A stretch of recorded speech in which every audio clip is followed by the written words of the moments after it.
care Blame facility, us. and instead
Just give everybody a chance. Everybody's here, so just mark us off. Yeah, in terms of asking questions. Actually, everybody's here. How about getting your seats out there? Please, in the audience, take a seat. We're expecting votes, so we're going to go ahead and get started. Chairman's on his way. He'll be landing in a couple of minutes, but we're going to get started.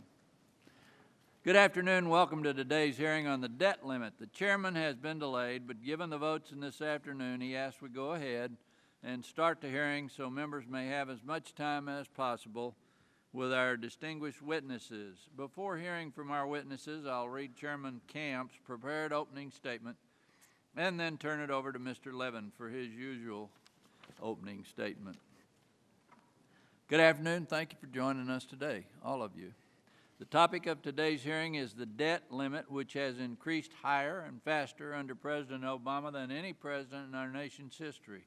Since the president first took office in 2009, there have been 4 increases in the statutory debt limit, totaling more than $5 trillion, a 55% increase. As of December 31st, 2012, our nation reached the current debt limit of nearly $16.4 trillion, and the Treasury Department has been using extraordinary measures to avoid exceeding the debt limit. According to a letter from Secretary Geithner, those measures will be exhausted between mid-February and early March. In the simplest of terms, the debt limit helps hold Washington accountable to hardworking taxpayers who ultimately foot the bill for Washington's spending habits. Without a limit, Washington would be free to borrow as much as it wanted without even a review of the bills we have racked up and those that are still coming due. Now, as I've said many times before, no one party is solely to blame. During 8 years of the previous Bush presidency, deficits increased by $2.4 trillion. President Obama ran up twice that much during just his first term. The debt is not just some number. It has a direct impact on American families. During the President's Fiscal Commission, we heard nonpartisan testimony that stated when the debt is this large in comparison to the economy, it costs the country the equivalent of about 1 million jobs. Think about that. If Washington got its debt and spending under control, 1 million more Americans would be working today. As if that wasn't sobering enough, the staggering size of our debt and lack of a plan to deal with it also threatened to drive interest rates up. The Fitch rating agency recently warned that the failure to make progress on our structural debt would likely still result in a downgrade of the U.S. credit rating. A lower credit rating is sure to mean higher interest rates, which means families will face higher credit card payments, higher car payments, higher student loan payments, and certainly higher mortgage payments. In 2006, when speaking in opposition to increasing the debt limit, then Senator Obama said, quote, "The fact that we are here today to debate raising America's debt limit is a sign of leadership failure," unquote. Those comments hold true today. That is why it is disappointing that the President has declined to engage in a meaningful dialogue to identify a responsible, balanced approach to reducing spending and, by extension, reducing the deficit, which the President promised to cut in half during his first term. Of course, it is tough to cut the deficit when the Senate, which is controlled by the President's own party, will not or cannot even produce a budget. It has been 4 years since the Democrat-controlled Senate has passed a budget. That's a disgrace. Excuse me. I fully expect Republicans and Democrats will disagree about what the budget should look like. Even when one party has a majority in both the Senate and the House, the two bodies often disagree. Disagreeing isn't the problem. The failure to resolve those differences is the problem. And how can we even start to find common ground if Senate Democrats won't tell us where they stand. In the first place, having the House and Senate pass a budget is the first step toward getting our finances back in shape. I want to thank the witnesses for agreeing to testify today and sharing your expertise on the debt limit, and what it means for the country. I thank you for your being here, and I would also like to welcome and thank our witnesses for appearing before us. Before we hear from them, I recognize now the ranking member, Mr. Levin, for his opening statement. Thank you and welcome to all four of you. Today's hearing appears to have been originally designed to give the veneer of credibility to the notion that it might be appropriate, thinkable, or manageable to default on our debt. It is none of these. The debt ceiling is about paying the bills of the United States of America, spending that this institution authorized, manipulating with it today, next week, or in 3 or 4 months, damages our economy and our credibility. In the summer of 2011, and I urge we all try to remember it, Republicans in this Congress pushed our nation toward default. There were clear consequences. Today, they are prolonging another debt ceiling showdown instead of a long-term extension. This continues and increases the economic uncertainty. Our nation's economic wounds from 18 months ago are simply too fresh to ignore. August 2011 was the single worst month for job creation in the last 3 years. The Dow Jones plunged 2,000 points in July and August of 2011, including one of its worst single-day drops in history, tumbling 635 points on August 8.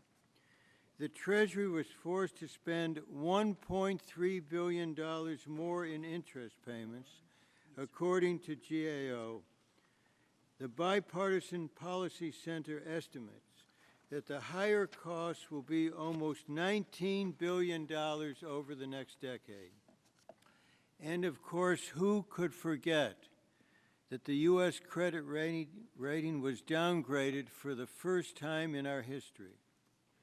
One Standard & Poor's senior director said shortly after the credit agency downgraded the U.S. credit rating that the stability and effectiveness of American political institutions were undermined by the fact, and I quote, that people in the political arena were even talking about a potential default. The Washington Post unequivocally stated in a story this week that, and I quote, in 2011, the debt ceiling dispute traumatized the economy, end of quotes. A senior principal economist with IHS Global Insight was one of the many economists who have warned against a repeat. He wrote in a report last week, and again I quote, if the political bickering over the debt ceiling issue reaches a fever pitch as it did in the summer of 2011, then consumer confidence will nosedive further into recession territory. We are hearing today that instead of quickly enacting a clean increase to the debt ceiling, there may be some other options. Some of the witnesses seem to suggest that it might be possible to instruct Treasury to pay bondholders while delaying payments to others. Whose bills should be delayed or cut? The Social Security checks of 56 million seniors and people with disabilities, the salaries of more than 2 million American personnel, many of whom are currently in harm's way. The idea is so troubling that it drew a strong rebuke from the Post fact-checker last week, and he said, I quote, by available evidence, it appears all but impossible for the Treasury Department to pick and choose among payments. It's reported, as I read, that our chairman, Chairman Camp, also cautioned his colleagues last week that such an approach is unworkable. I also urge, and I went back and checked it, that it embellishes history to imply that threatening to default has historically been used as leverage for deficit reduction, such as with Graham-Rudman, which I voted for. In the House, in both cases, the debt ceiling bill was deemed passed, and the Senate then used it as a vehicle, not as a threat for deficit reduction legislation. Over the past 2 years, we have achieved $2.5 trillion in deficit reduction.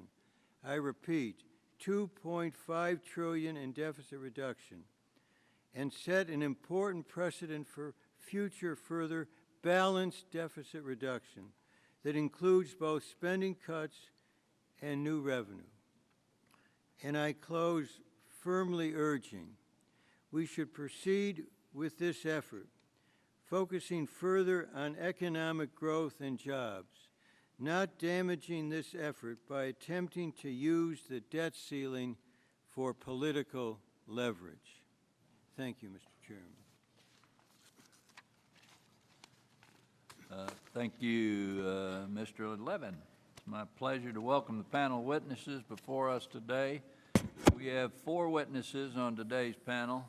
We'll first hear from Lee Casey, a partner at the law firm of Baker Hostetler. Mr. Casey is a former official in the Department of Justice Office of Legal Policy and Office of Legal Counsel. Second, we'll welcome William Hoagland, Senior Vice President of the Bipartisan Policy Center. Mr. Hoagland is also the former Director of Budget and Appropriations for the Senate Majority Leader Bill Frist and former Staff Director of the Senate Budget Committee. Third on the panel is Dr. J.D. Foster, the Norman B. Tour Senior Fellow in the Economics of Physical Policy at the Heritage Foundation. Finally, we'll hear from Dr. Simon Johnson, the Ronald A. Kurtz Professor of Entrepreneurship at the Massachusetts Institute of Technology's Sloan School of Management.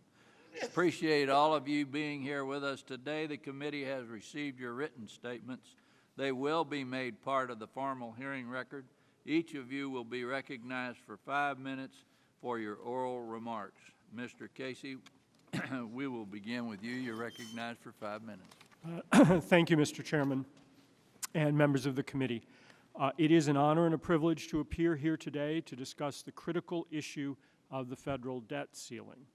Although there are many important policy questions raised by the current debate over the debt ceiling, I would like to address the more fundamental constitutional questions of whether there must be a congressionally mandated limit to federal borrowing and the extent to which the President may ignore these restraints or simply raise that limit and borrow money on his own authority.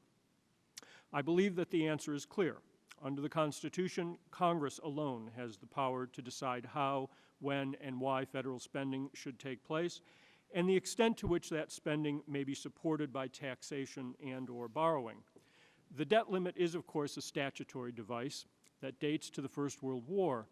Although the debt limit in its current form is not constitutionally mandated, some type of congressionally controlled limit on executive branch borrowing is required, and whatever precise form that limitation takes, it is constitutionally protected.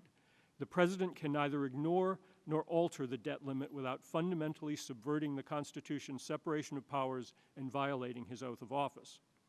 There are 2 principal mechanisms by which the federal government may obtain resources in order to operate, through taxation and through borrowing.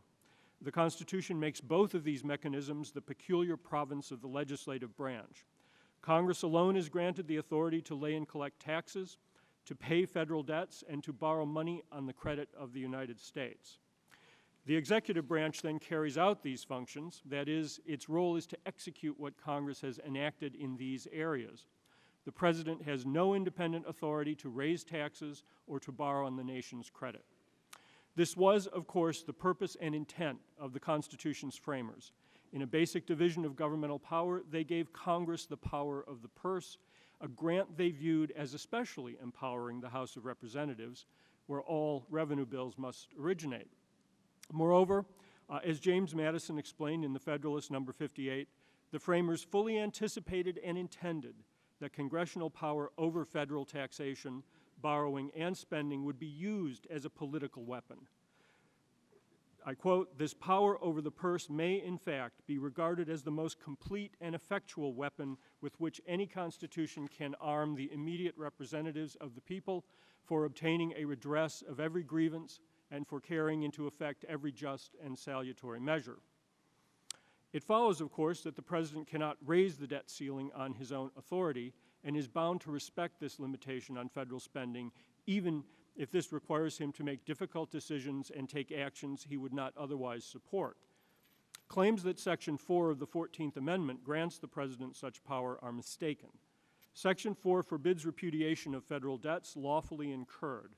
Permitting the President to raise the debt ceiling on his own authority under Section 4 would upset the Constitution's basic separation of powers, and it is also plainly inconsistent with the 14th Amendment's language that, I quote, "The Congress shall have power to enforce by appropriate legislation the provisions of this article," unquote.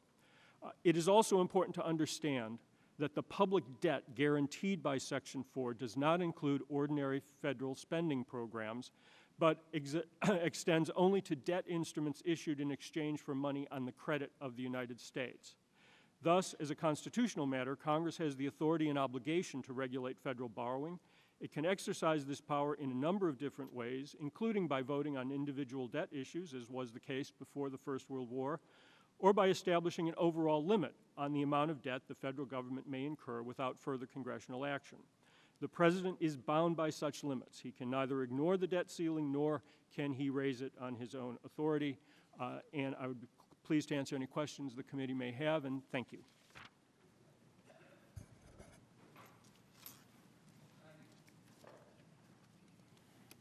Thank you, Mr. Casey. Appreciate your comments. Mr. Hoagland, you're recognized for 5 minutes. Thank you, Mr. Chairman. Mr. Levin and members of the committee, it's a privilege for me to be here this afternoon. Fundamentally, the debt ceiling discussion emerges from the most basic tenet of our legislative sovereignty, and that, of course, is the power of the purse. I began my career here on Capitol Hill with the Congressional Budget Office in 1975. Later, as a Senate Budget Committee staff and in the Senate Majority Leaders, I witnessed and participated in many budget standoffs. But one of the first and most memorable was the one that the ranking member mentioned, the 1985 Graham-Rudman-Hollings. I believe Mr. Levin and Mr. Rangel were the only two who were here at that time in 1985. That legislation came about because of the need to raise the statutory debt limit over $2 trillion for the first time in the country's history. The debt limit bill has always been politically sensitive, but as the country's debt has continued to increase, the need to legislate an increase has become more frequent, 78 times since 1940, and more difficult. Further, based on the actions that this Congress took, the 112th Congress took at the end of the 112th, I estimate that the debt held by the public will continue to rise, reaching 77% of GDP by 2022, and the debt subject to limit will exceed $27 trillion. My statement addresses two issues. First, what we call the X date, the date at which extraordinary measures will run out and there will be insufficient cash to pay our nation's bills. And second, one of the foci of this hearing, what options are available to the executive when that X date is reached. On the first question, the cash flows of the past week, we have largely been as we have anticipated, with no large fluctuations. And we at the BPC base our estimates of those cash flows on known cash flows and scheduled payments during this time period and on previous year's patterns of payments. And at this point, we are projecting the windows of the X date between February the 15th and March 1, the same as Treasury. On the second issue, what actions might the Treasury take post-X date? The President and Treasury officials will face two potential scenarios. First, the Treasury could prioritize payments, choosing to pay some and not others. In 1985, the Comptroller General issued a letter to the then Chairman of the Senate Finance Committee, Bob Packwood, concluding that the Secretary of the Treasury does have the authority to choose the order in which to pay obligations of the United States. I asked the GAO General Counsel last week if this opinion has changed, and have been told that the GAO has not issued an opinion on this question since 1985. It stands. Now, while prioritization may be legal, the actual implementation of it may not be practical. Treasury must make over 5 million payments on each business day. Treasury's computer systems are set up to confirm and process all payments as they come due. Implementing prioritization would be a dramatic overhaul and extremely difficult. Further, should Congress take to itself the responsibility of setting payment dates, possibly having to overturn the Prompt Payment Act or Title X of the Budget Act dealing with impoundment and other existing laws, one must be realistic as to how long such a legislative date would last. The second scenario, should the Treasury deem prioritization to be implausible, the Secretary could instead announce that the government will make payments on daily obligations, but in the order in which the payments, they come due, on a delayed schedule. Assuming, as we do, that the X date is February the 15th, the Treasury enters that date with precisely enough cash to fund the $30 billion interest payment due that day, and all other interest payments are prioritized and paid on time. In this situation, there would be $22 billion of non-interest payments owed on February the 15th, which include military pay, unemployment benefits. They would be delayed until February the 20th. Similarly, over $30 billion of payments due on February the 20th, which includes Social Security benefits, would have to be delayed until February the 25th. These delays would continue to cascade. Payments due March the 1st, which includes Social Security benefits, military salaries, veterans benefits, among others, would be delayed until March the 15th, a half a month late. The government could face legal challenges under the Prompt Payment Act, not to mention the real impact on individuals and businesses across the country. Finally, under normal conditions, Treasury issues new debt to the public in order to raise cash to pay off outstanding securities as they mature. However, in a situation where Treasury has begun to delay payments on non-interest obligations, there is a possibility that such auctions would be disrupted. Investors might demand a significant premium on their debt purchases, or in the worst-case scenario, Treasury could find itself with insufficient buyers for an auction. Were this to occur, it would force Treasury to step in with enough cash to pay off the redeeming bondholders or face a default on the U.S. debt, and it would further delay non-interest obligations, a vicious circle. We expect that there will be over $500 billion of debt that will need to be rolled over from February 15th to March 15th. In conclusion, Mr. Chairman, the Bipartisan Policy Center strongly believes that the imbalance in our federal budget ledger does need to be addressed. Risks are risks, and while no one can know for sure what ramifications the largely unprecedented scenario of passing the X date would have, those risks clearly grow day by day and eventually could become catastrophic. These are considerations I know that members of this committee will keep in mind as you deliberate this important issue. Thank you. Thank you, sir. Appreciate that.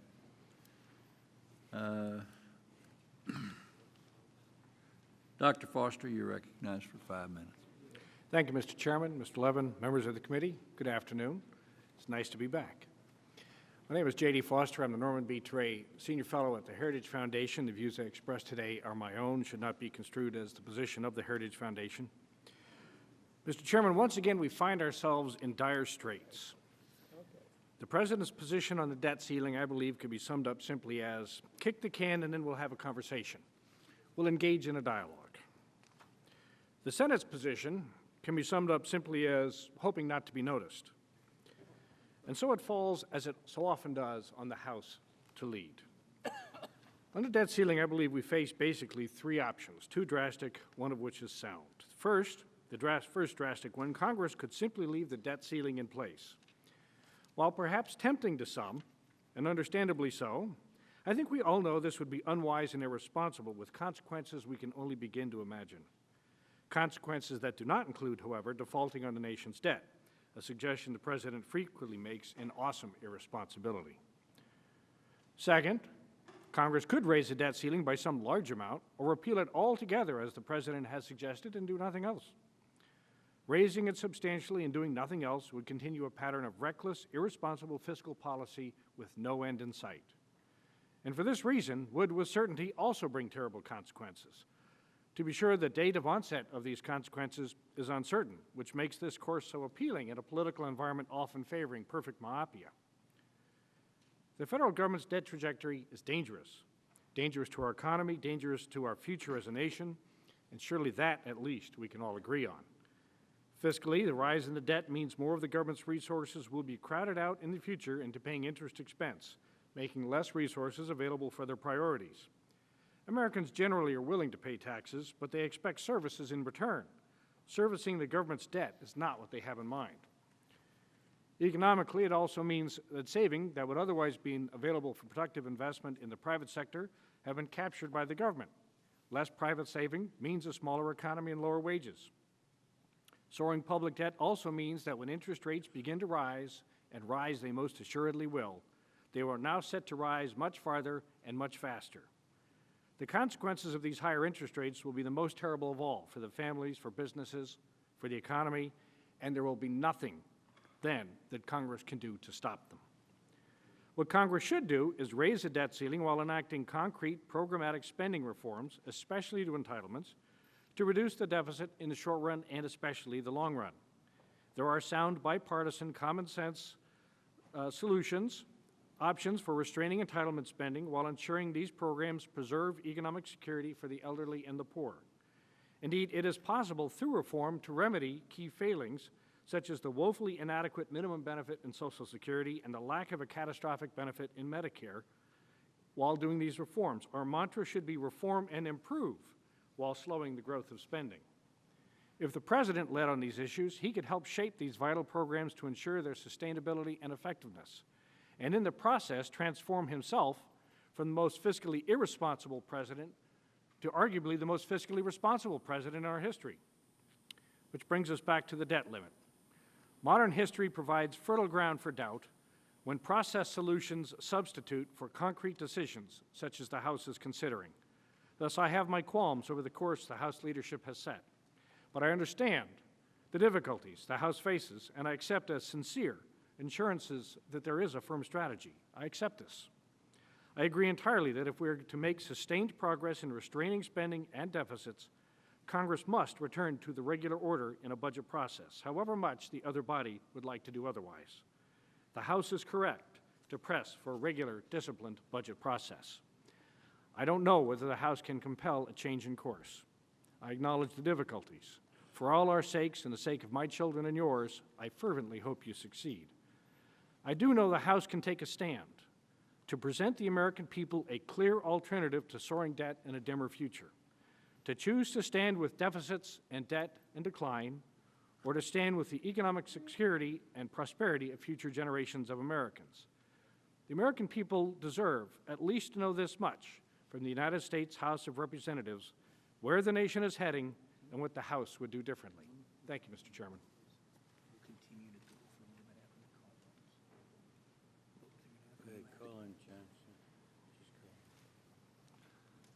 Thank you, Dr. Foster. Professor Johnson, you're recognized for 5 minutes. Please proceed. Thank you very much, Mr. Chairman.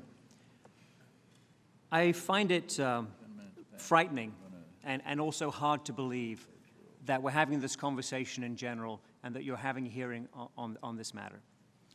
Among other things, I'm the former chief economist of the International Monetary Fund. And I would remind you that the United States is not just the center of the world's economy. Our financial assets, our government debt, serves as a linchpin of the world's financial system.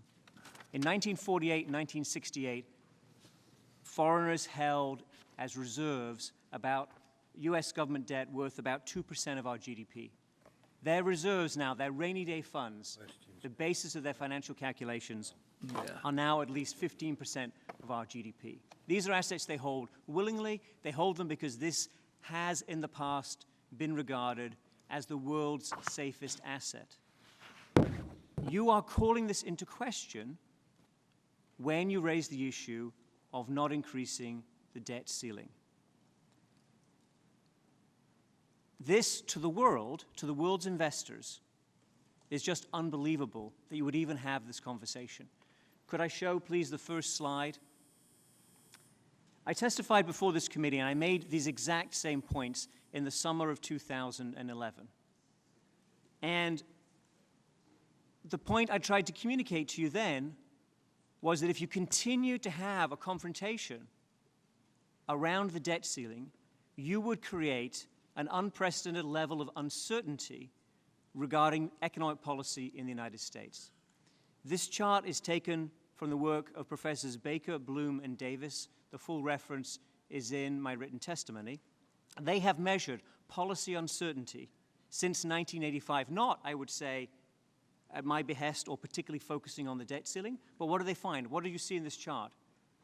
Matching exactly with what Mr. Levin said at the beginning, August 2011 stands out as the moment since 1985 when we had the greatest uncertainty, the most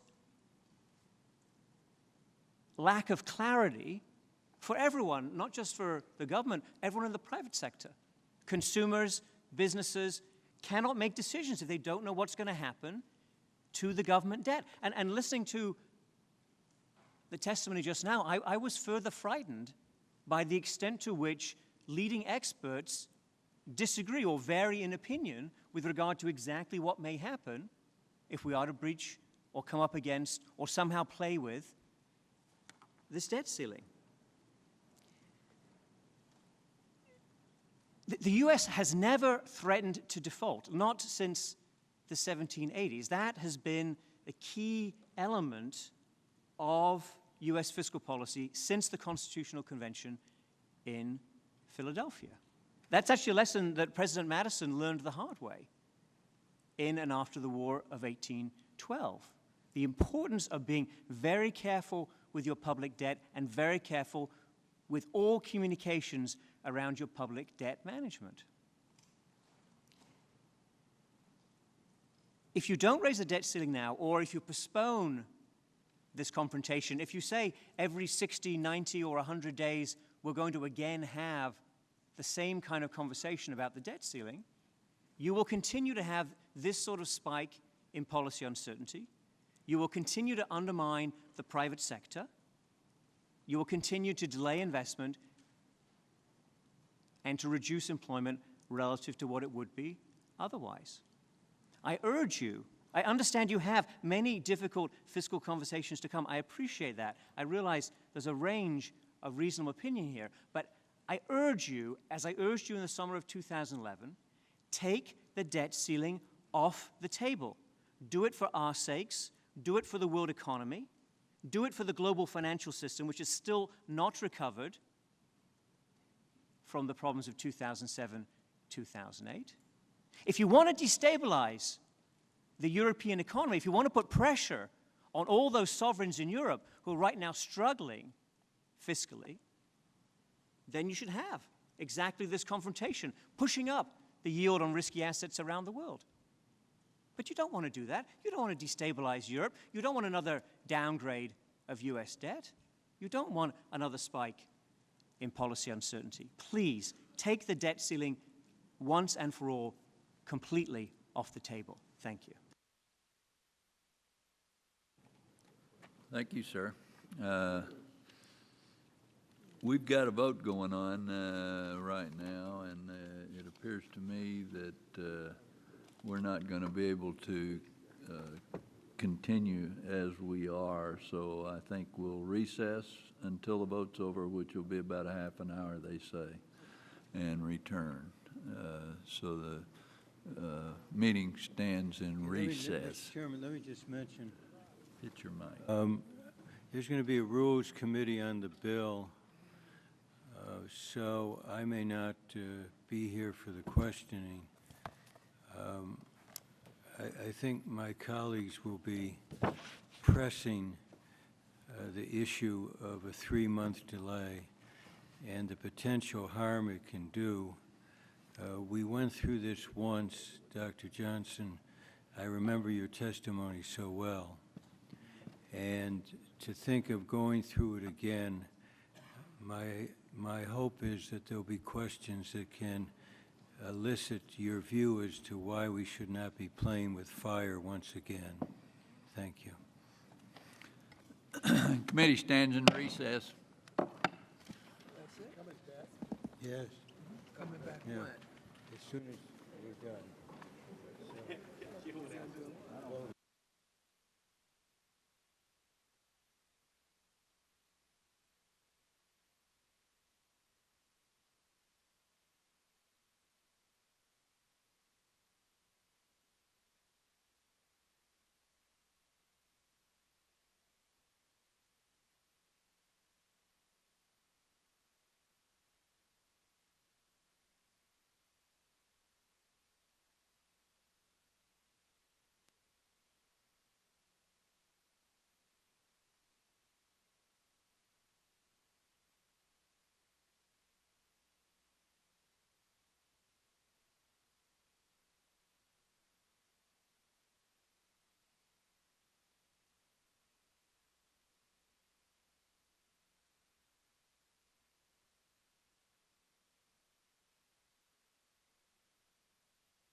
committee will come back to order.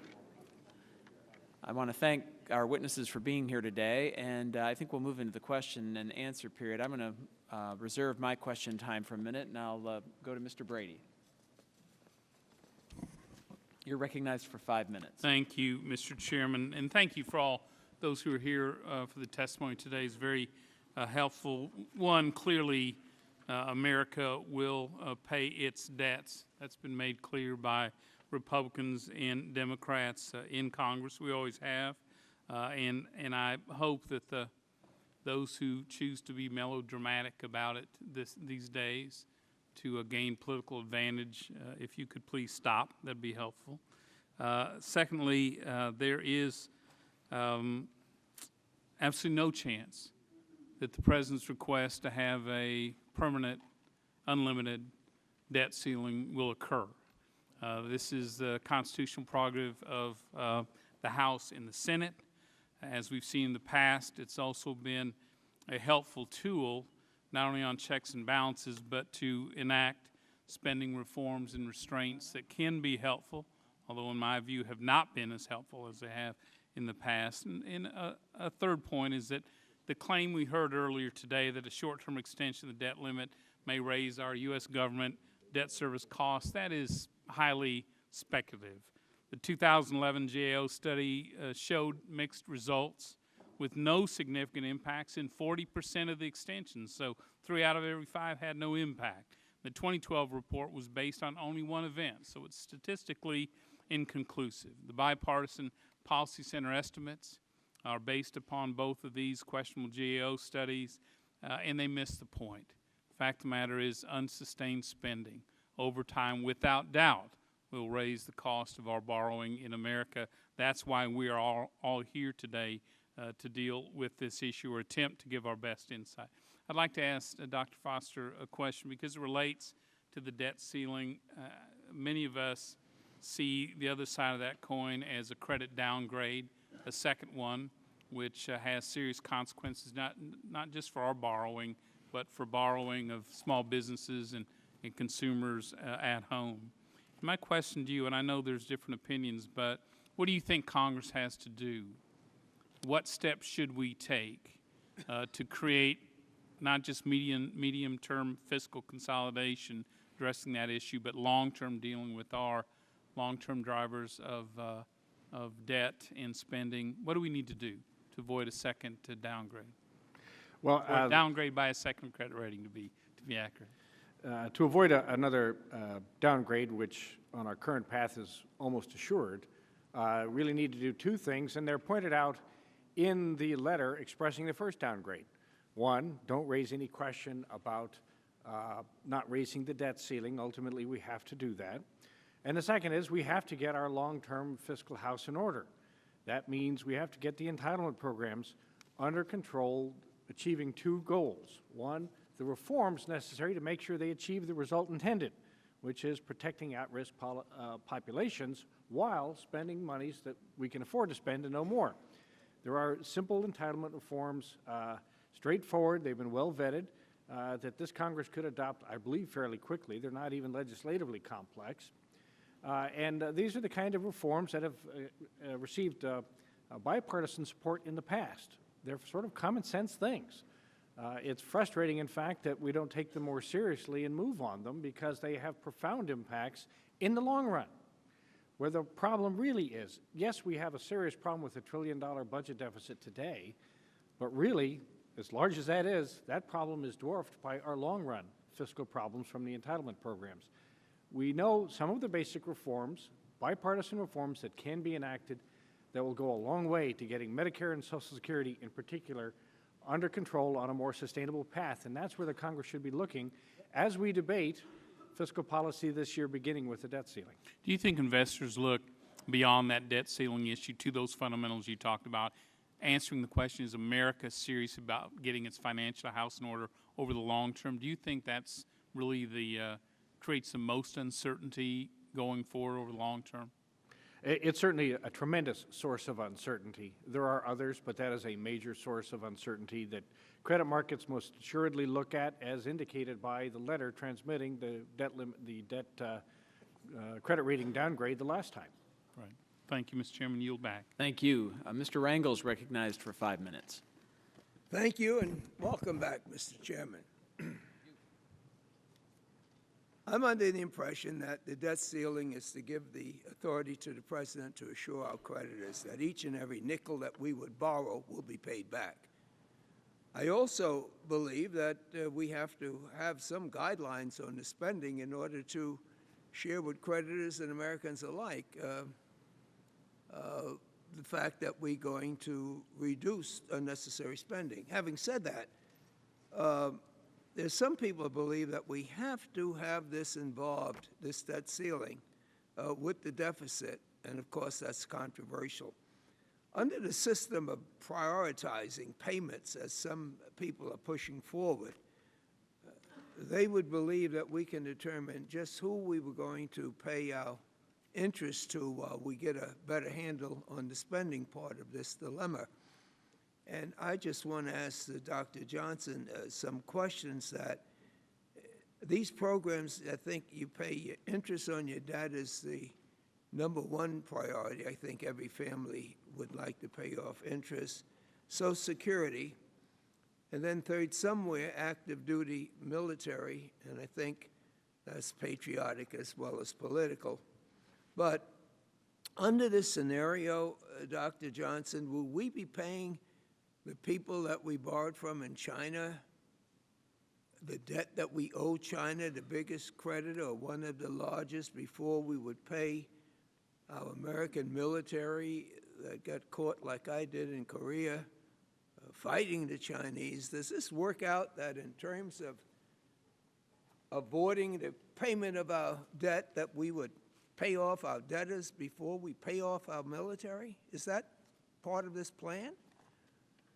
Well, Mr. Rangel, it's hard to know. I mean, I don't think these plans are very detailed, worked out, credible plans. They're vague notions, the ones I've seen. But yes, I have seen the notion expressed that the U.S. would pay its debts in the form of interest and principal on bonds, a substantial fraction which are held by the Chinese government, for example, ahead of payments that it would make of other kinds, which would include, presumably the way that's framed, payments to active service military personnel, for example. Now, that seems like a very strange notion. It seemed to me if you owed anybody any money, no matter whether it was the country or your company, and you were not giving the executive director the authority to pay what's already been borrowed, that shouldn't make our lenders feel comfortable. But about the question of reducing spending, is there a vehicle that the Congress can exercise its ability without jeopardizing the reputation of credit? I mean, we have to deal with it, but you say, and most people, I think most people believe, that don't attack the debt ceiling and integrity of the United States of America, but use the constitutional vehicles you have. What can the Congress do to express America's concern about spending?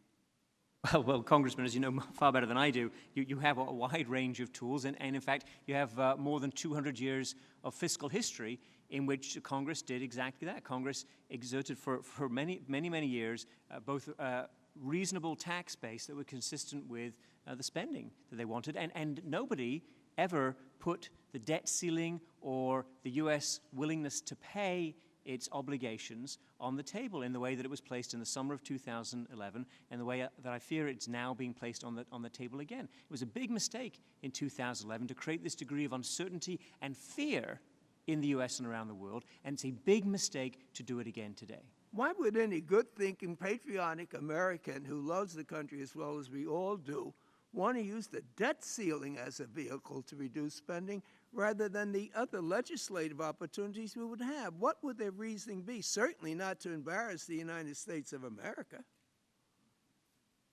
I have no idea, Mr. Rangel, but I can tell you that well, if you don't have any, then maybe it is to defeat the objectives of this president at whatever cost, as some leaders or so-called leaders have said, that they want to stop this president, and they were unsuccessful in that measure. So maybe they've decided to change tactics, and maybe this discussion is unnecessary and we find some other way to get a handle on the deficit.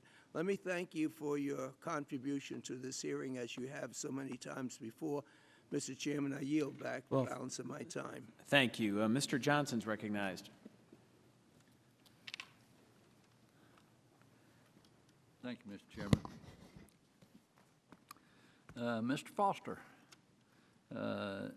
in his famous farewell address, President Eisenhower said, quote, "We cannot mortgage the material assets of our grandchildren without risking the loss also of their political and spiritual heritage. We want democracy to survive for all generations to come, not to become the insolvent phantom of tomorrow." In your testimony, you say that with respect to our fiscal future, quote, "a change of course is inevitable." The question is, what kind of change? You warn that one such change may be brought by credit markets increasingly intolerant of Washington's fiscal imprudence. In essence, you are saying if we don't do anything, it's only a matter of time that financial markets will, so to speak, blow the whistle on Washington and say the game's over. In other words, we're on borrowed time here, aren't we? Yes, sir, I'm afraid we are. And this is rather an unusual posture for Americans to be in. We're not used to thinking in these terms because traditionally, even though we've had a fair amount of government debt, it's ranged in the order of 40% of our economy, which is completely manageable. It has since shot up dramatically and is going to continue to shoot up under current policies. And the evidence is very clear in the academic literature. It's very clear in international observation. There comes a point where your debt, as a share of your economy, reaches levels at which credit markets become noticeably disturbed. They become very worried. And it is expressed in part as rising interest rates, which then spread throughout the economy. We're not just talking about Treasury interest rates, but mortgage rates and consumer rates and so forth. This is a certainty, and it is the path that we're on that will have extreme consequences that we are not used to thinking about in this country. Well, I asked the question, how much time do we really have? You know, with the U.S. Per person debt now 35% higher than that of Greece, when do you think we face our Greek moment if we fail to take meaningful action to get our fiscal house in order? Well, right now we're having a good news, bad news situation. The good news is that despite all that we've done wrong, we're still one of the safest places in the world to invest. And there's a lot of places around the world that capital doesn't want to be. So it keeps coming into this country, driving down our interest rates, even as we're raising debt rapidly. Well, at some point that's going to reverse, and that capital will flow out again, and interest rates will rise rapidly. When that will happen, I cannot say, because I don't know when, for example, Europe is finally going to get its fiscal house and monetary houses in order. But once they do, this process will reverse and we will see the consequences of what we have done. Yeah, Germany's making moves now. Mr. Hoagland, would you care to comment? I agree with Dr. Foster that we are probably the best looking horse in the glue factory today. That may not last. I would also say that I'm very worried about, as I said in my opening statement, that we're looking at debt to GDP that's close to 77%. And while in the past we've had debt to GDP after World War II at that level, we didn't have 50% of it being owned by foreign investors. And that's what scares me in terms of our sovereignty. We think we have to deal with this going forward. I agree also that the real issue here is mandatory spending and putting in procedures, processes, and building upon a regular order process up here of getting budget resolutions adopted, conference agreements, reconciliation bill, and working it through the regular order. And that's why I would say that while this is not the perfect solution in terms of a 3-month extension, it puts you back closer to what would normally have been a regular order process, and I think that's positive. Well, I'd like to know what both of you think if we don't get it in order, you know, to our small business owners, to our young families, to our aspiring college students. What kind of future are we looking for these folks? Either one of them. I think the standard of living that we've experienced and enjoyed, we have to be honest with ourselves that we are lessening that standard of living for our future generations, our children and our grandchildren. I don't think there's any question that this level of debt would lower that level of standard of living that we enjoy. People will stop wanting to come here, won't they? Thank you, Mr. Chairman. Yield back. Thank you. Mr. McDermott, you're recognized for 5 minutes. Thank you, Mr. Chairman. I have to tell you, listening to this hearing is like we're living in Alice in Wonderland. Here we are hearing from witnesses telling us how to use default creatively or use it to get some leverage or something, and the simple talking about it here is destructive. The whole world is watching this hearing. This is the first hearing on this issue. And the whole point of a society is to create and run a government in order to make order for people.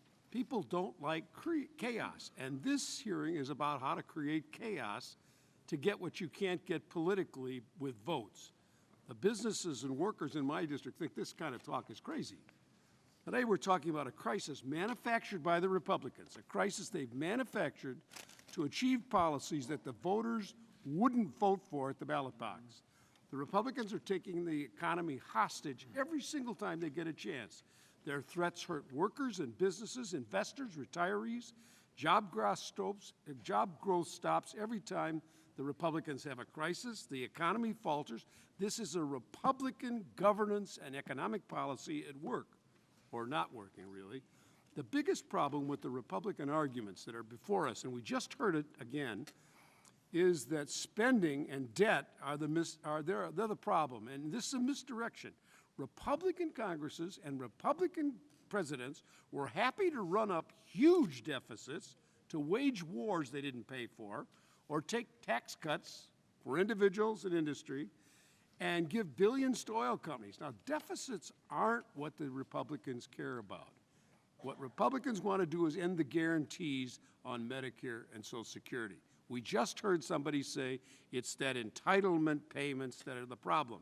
I disagree. I think this country can have a social safety net that covers people and pay for it. And that ought to be happening. But what's happening on the other side of the aisle here is they want everybody who's lucky and doing well to just do well. And if you aren't doing well, you got to deal with it. It's your problem. It's social Darwinism.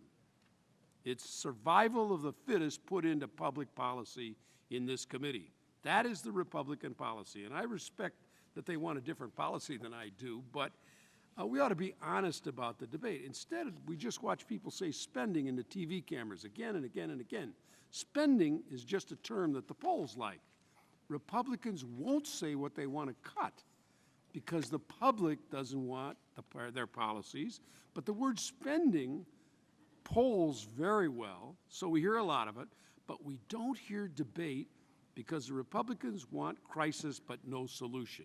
If we were serious about having a debate here, we would start talking about what in Medicare should be cut, or how are we going to change it, or how are we going to finance physicians. All those things would be on the table, but we don't hear that. What we say is, let's just cut.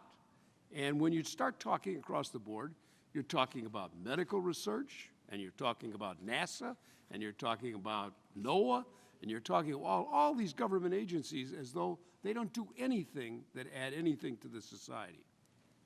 So when we're spending our time here talking about this deficit stuff and raising the deficit, the debt limit, we are simply saying to the world, for the first time, America is not going to pay its debts. Now, my question to you, Mr. Johnson, is this. If this was such a good idea, why haven't we done it before? We could have saved a lot of money by not paying our debts. Why have we suddenly decided that this is the time to do it? Give me some understanding so the American people can understand why, after all these years since the First World War, we paid our debts under Republicans and Democrats. I voted under George Bush, both of them, to raise the debt limit. But now, we're going to stop paying. Please tell me why they're doing that. Well, Congressman, it's not a good idea, and it's not the way fiscal policy was run, not just since World War I, but go back to 1789. after the initial assumption of debt at the federal level and the restructuring of debt with which Alexander Hamilton began fiscal policy in this country. The policy has absolutely been to always pay your debts and your other obligations. And it took a long time to convince the world that the U.S. was the safest place to put your reserve assets or your rainy day money. And it was a great achievement. And now it is being squandered and thrown away for, I presume, some negotiating purpose. Makes no sense from a broader economic perspective. Thank you. Time's expired. I would ask unanimous consent to place in the record a statement of administration policy on H.R. 325, the temporary suspension of the debt ceiling, where the administration says, for these reasons, the administration would not oppose a short-term solution to the debt limit and looks forward to continuing to work with both the House and the Senate to increase certainty and the stability for the economy. Without objection, so ordered. Mr. Teaberry, you are recognized for 5 minutes. Thank you, Mr. Chairman. Thank you, gentlemen, for coming and testifying. Let me expand a little bit on Mr. McDermott's line of questioning and just get a quick response from the four of you. Back in 2006, speaking on the Senate floor, then Senator Obama announced that he intended to vote no on the debt ceiling increase. He went on to say, I quote, I oppose the effort to increase America's debt limit. We now depend on ongoing financial assistance from foreign countries to finance our government's reckless fiscal policies. Over the past 5 years, our federal debt has increased by $3.5 trillion to $8.6 trillion. Oh, to have those numbers today.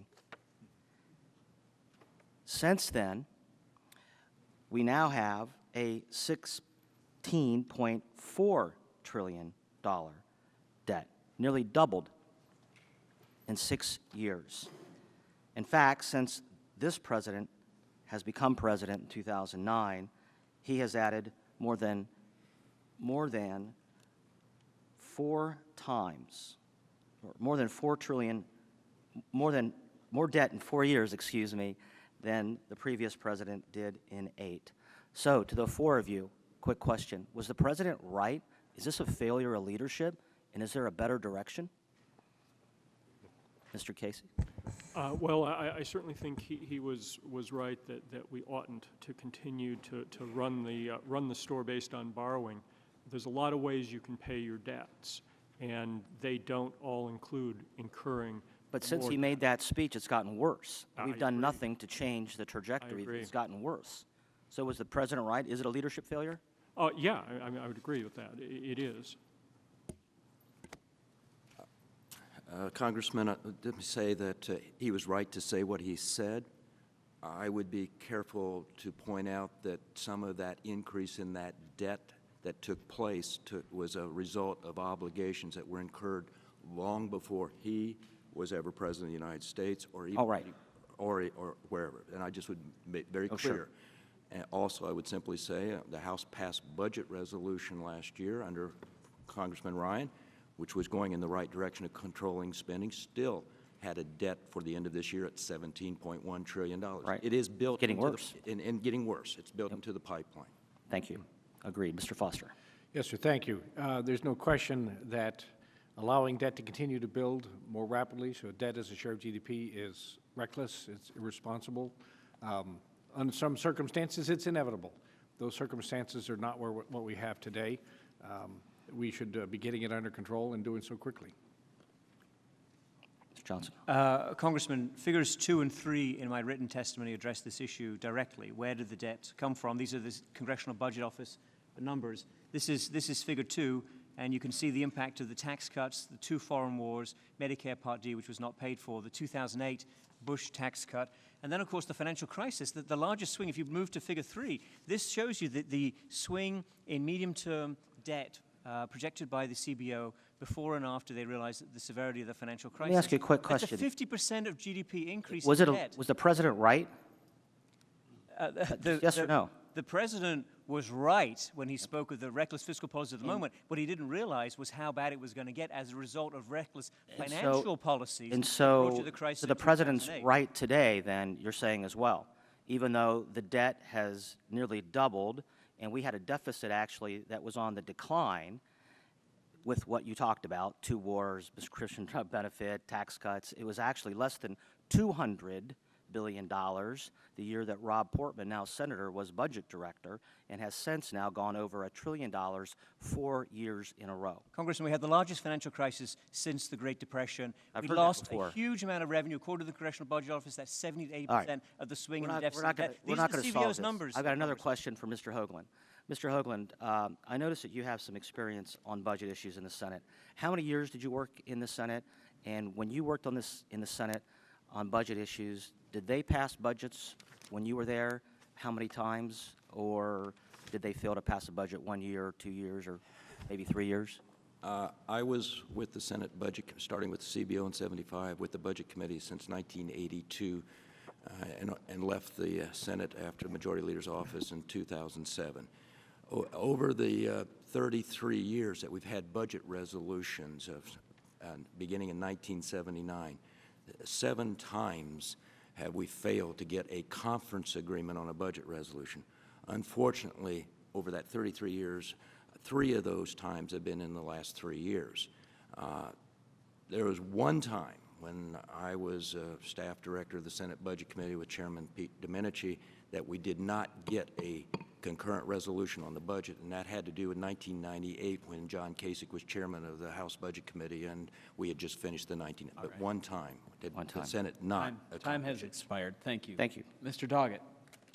Thank you very much, Mr. Chairman. I know opinions clearly differ about where we're headed in the future, but I think as Mr. Johnson's chart demonstrates, when we concluded the Clinton administration, we had a surplus for the first time in recent memory. And a huge tax cut where Alan Greenspan sat where you're sitting, Mr. Johnson, and told us that the justification for this tax cut in part was that we were reducing the debt too fast, that we would create some uncertainties in the bond market because we were moving so quickly. But an unpaid tax cut, unpaid prescription benefits, 2 unpaid wars, now we're told we can no longer afford, by some of our Republican colleagues, to provide health security for people at 65 or 66 that you'd like to do it, but we just can't afford to do it anymore. And as it relates specifically to the proposal we just heard the administration's statement on, I gather your opinion, Mr. Johnson, is, you know, better than have a Valentine's Day cliff to at least have some additional time to help resolve this. But if we keep moving in 3-month or 1-month or 6-month spurts, the effect on economic growth will be very damaging. Absolutely, Congressman. If we can pull up Figure 1 from my Please. written testimony, what you would get is there's the spike. There's the spike from August 2011. You're going to have that every 3 months. That was a disastrous month for hiring because who wants to hire when you don't know if there are going to be payments made by the government or if various other disruptions are going to take place? These are big numbers for the U.S. economy. You're going to do this every 3 months for how long? Until you have another election? That's far too long for the health and sanity of the American people. And at the same time we had that phenomenon, I believe the General Accountability Office has estimated that the direct cost of Republicans taking us right up to the brink on the debt, on the full faith and credit of the United States last time was over $1 billion in increased interest costs. We could also expect to see an increase in borrowing costs for taxpayers if we don't get this debt ceiling resolved. That is a definite possibility, Congressman. To the extent we disrupt debt markets, if we worry investors, if we create risk, and we're hurting not just the federal government, this has implications for state governments and for local governments that, of course, do not generally borrow at the low interest rate that the federal government borrows at. So they have a risk premium in there. You are driving up risk premium around the world when you generate this kind of uncertainty. Your written testimony indicates that for a decade, actually for a couple of decades, we've seen income inequality increase dramatically with little change in income for 90% of wage earners and a 50% increase for those at the top. What are the policies that you think we most need to address other than getting stability on this full faith and credit of the United States to change that and to ensure that there is a more equitable share in the success of the American economy? Well, the evidence is completely compelling that education, human capital, the ability of people to work with information technology, these are huge determinants of what's happened to income inequality. And many people in American society today cannot afford by themselves to get that kind of education. To the extent that you can make resources available to support younger people, support families in the pursuit of high productivity human capital, that's good for them, that's good for the economy, and that's good for the tax base. So over the medium term, that's absolutely going to strengthen the budget. And in terms of competitiveness worldwide, building a stronger workforce from, as you mentioned, early childhood education to access to a college education is really vital to American competitiveness, isn't it? It's the number one determinant of both our competitiveness, the extent to which we can compete with other countries, and our productivity. How much do we actually produce per person in this economy? Number one determinant looking forward is human capital. That's about education. It's about ability to innovate, ability to work with those new technologies. And over the short run, what is the effect of across-the-board cuts on early childhood education, on Pell Grants, on research funding for medical research and other basic scientific research? It's all going to be negative for growth and for human capital, and it's going to impact equality, and to the extent that you don't have a progressive tax system, it's also going to give you negative impact on the budget. While the most immediate concern I know is, and the main focus of your testimony is upholding the full faith and credit of the United States, is it your feeling that at this time in our economy, we need to see a contraction of government spending? All right, time has expired. I'm sorry. Mr. Reichart? Thank you, Mr. Chairman. My first question is to all the panelists. Thank you for being here. There's a lot of talk across the aisle about raising revenue to solve our debt problem. Is it possible to raise taxes enough to permanently sustain programs such as Social Security and Medicare without reforming the programs themselves? And what sort of tax increase would this be on the middle class? And what would this sort of tax increase do to our broader economy? I would ask the committee if I may pass on that since it goes beyond my legal expertise. I will defer to the economists. I believe that it will require a balance between both spending, controlling entitlement spending, mandatory spending, and revenue increases to lower the debt to GDP figure to a goal of about 60%. I believe the last proposal that was on the table before the fiscal cliff discussion was that the House Republican leader's proposal was $800 billion in tax increases. The president's was $960. You did $600. There's $200 there that you're still looking at for this next 10-year window. But I think that has to be coupled with changes to mandatory spending programs. To Mr. McDermott's position, there are specific proposals as it relates to changing the Medicare program that does not harm current recipients of Medicare, but protects the program for the future beneficiaries out there. There is an illusion that you can solve all these problems with tax increases without getting into the question of whether or not you should, that you could. The answer is you can't. The costs in these programs are rising so rapidly over the next decades, not 2014 or 15, but over the near future, that you can't solve them with tax increases. We would not have an economy left to support anything if we tried that. So you must understand the starting point for getting our fiscal house in order is reducing the growth in the entitlement spending, just as Mr. Hoagland suggested. Then it's a political point, a debatable point, as to whether or not you want to mix in tax increases as part of that solution. That's a political decision at that point, not an economic decision, understanding that the tax increases we tend to enact tend to be those most harmful to the economy, therefore slowing the growth of the economy as well as the tax base. But you have to start with the entitlement reform, slowing the growth of that spending. That is the necessary and unavoidable component of getting our fiscal house in order. Congressman, I actually wrote a book on this topic, which I'd be happy to Congratulations. send you. Thank you. And the bottom line is that Social Security, you could rebalance relatively easily with with new revenue and some relatively minor. What kind of impact would that have on the middle class, just using revenue, just using taxing people? The impact on the middle class would be relatively small. Again, I can send you the numbers. The key issue there is that the raising the cap on earnings subject to Social Security, which was not indexed last time that was changed by this Congress in the mid-1980s. The big problem is healthcare spending, Congressman, but it's not Medicare per se, it's healthcare spending. If you shift the responsibility of healthcare from Medicare onto families, individuals, and companies, you will raise healthcare spending as a percent of GDP. That's the CBO scoring of that issue, and that's not going to help American families. You need to find a way to control, limit healthcare spending as a percent of GDP. That's the key variable to focus on, how the healthcare system functions, how it delivers, and what it costs. If tax increases were the only solution that you're talking about here, is you're just relating the tax increase to Social Security. Medicare, Medicaid, what's the impact there? What's the impact just raising taxes on the broader economy?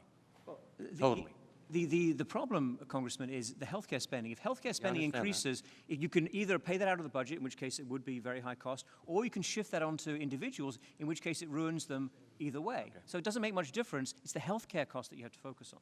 So I want to go to some of the discussion that was occurring earlier. Why are we focusing on spending today, now? Why now? And I may not have enough time to get to that question. I see the yellow light is on, so Mr. Chairman, I'll yield back before it's a long question. All right, okay. Mr. Larson, I'm sorry, Mr. Neal has come back in. Go ahead. So Mr. Neal is recognized for 5 minutes. Thank you, Mr. Chairman.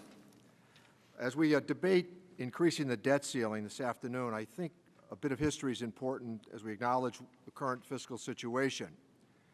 In January 2001, CBO estimated that the total budget surplus for 2002 to 2011, would be $5.6 trillion surplus.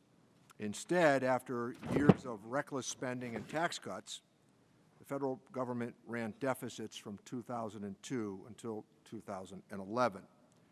The total deficit over that 10-year period amounted to $6.1 trillion, a swing of $11.7 trillion from January 2001 and its projections. We began this path by enacting tax cuts that cost the government $2.3 trillion. The other major expenditure during those years that contributed mightily to these deficits is the engagement in 2 wars. By the time we got to January of 2009, the debt was $10.6 trillion, setting a record for debt for any administration. Pursuing 2 wars and massive tax cuts was the reason. And Mr. Johnson, while he was temporarily holding the chair for Mr. Camp, indicated that we were all responsible for many of those positions. Having voted against the war in Iraq and having voted against the Bush tax cuts in 2001 and 2003, I think I've earned an element of credibility on these questions. So today we're debating another increase in the debt limit. I don't understand how anyone who voted for the Iraq War could now vote against raising the debt ceiling. In reality, arguing over the debt ceiling is essentially an argument over whether or not we should pay our bills. We should pay our bills. This debt is about the past, not about the future. If you voted for the war in Iraq and the Bush tax cuts, the bill is here. Remind our colleagues and friends, 1,700,000 new veterans, 45,000 of whom have served us honorably, as the other 1,700,000 have, but they've been wounded. Half of the 45,000 have claimed disability. So we hear from some of our friends, the default deniers, that they think hitting the debt ceiling is no big deal, that we could raise the debt ceiling only if we cut government spending as well. But where were they during those years? Those very difficult years. And incidentally, I've compiled the voting records on the debt increases that President Bush requested during those years. And I hope, Mr. Chairman, I could insert that into the record. Many of the Without objection. Thank you, Mr. Chairman. Many of the most senior members of this committee routinely voted to raise the debt ceiling during those years, even though the money for the tax cuts and the wars was put on an emergency basis for the purpose of hiding the costs. So I'm pleased that we're coming around to a more reasonable position today, and I hope that we're going to find a common path forward on many of these issues. President, Mr. Johnson, you state in your testimony that low unemployment depresses tax revenue, and this is the major reason for our current deficits and why they're so large. Once the economy recovers fully and the unemployment rate is lowered, it certainly will take some of the pressure off of these discussions, acknowledging there are long-term challenges that we have to address. I've been making this point inside of my own caucus, not to overreact to the situation in which we find ourselves, and if we could only find that common path forward that I referenced, we'd find that you could have a conversation that would be worthwhile past the political talking points. Now, getting Americans back to work should be the #1 priority. And as we address this fiscal situation, toying with the debt, considering that American companies are estimated to be sitting on $1 trillion domestically and more than $1.8 billion offshore, if we offered a picture of stability, and again, conversation worth having, we might be able to ameliorate some of the tension that surrounds this issue. Would you comment, Mr. Johnson? You have 8 seconds. And you can follow up with a letter, but we're going to stay on time here. We should pay our bills. That's the #1 priority. If we don't pay our bills as a government, we will disrupt the economic recovery and push unemployment higher. Thank you. Thank you. Mr. Bustani, Dr. Bustani is recognized. Thank you, Mr. Chairman. I want to put this in perspective for a moment. The former chairman of the Joint Chiefs of Staff, Admiral Mullen, was quoted as saying that the debt of the United States is a threat to our national security. And while it might not rise to that level acutely, immediately, it's certainly a serious strategic restraint on the ability of the United States to operate in an international environment, and it's clearly a threat to our economic prosperity. And I want to make it clear, nobody on this side of the aisle is talking about default. None of us are talking about default. We're talking about a serious solution going forward with a big problem, which is widely acknowledged to be a spending problem. Now, several of you made a number of points. Mr. Casey, you talked about Congress having the power of the purse and using it wisely with discretion to enact spending reforms which are desperately needed. Mr. Hoagland talked about going back to regular order, something we all believe needs to happen. You also mentioned temporary, extraordinary measures that are currently being used and talked a little bit about prioritization, and I want to bring that up again in a moment. Mr. Foster, you spoke about process not being a substitute for real policy reforms. We all agree with that. I think both sides could agree with that. But the bottom line is this. We have a spending problem, and we have to also recognize that in the context of how it plays out in the economy. It's not just spending, but it's also a need for growth. This is why we want to do tax reform, real tax reform, fundamental tax reform that puts our tax code on a 21st century basis that promotes American competitiveness and growth. Now, historically, and I went back and I read a CRS report, short-term debt limit increases have been used just to buy time in order to get to a point where you couple it with real spending reforms. This has happened historically. Am I correct? Yes. So we're not talking about something out of the ordinary as we talk about this current proposal on the table. But I want to go back, Mr. Hoagland, to prioritization, because we know there are extraordinary measures already being done by Treasury. And prioritization we wouldn't have to be in this crisis if the President had come forward with a real plan. He's had opportunities with 4 budgets and hasn't done that. And it's continued to perpetuate the problem. Now, we're caught now in a situation where we're waiting with the budget and the timing.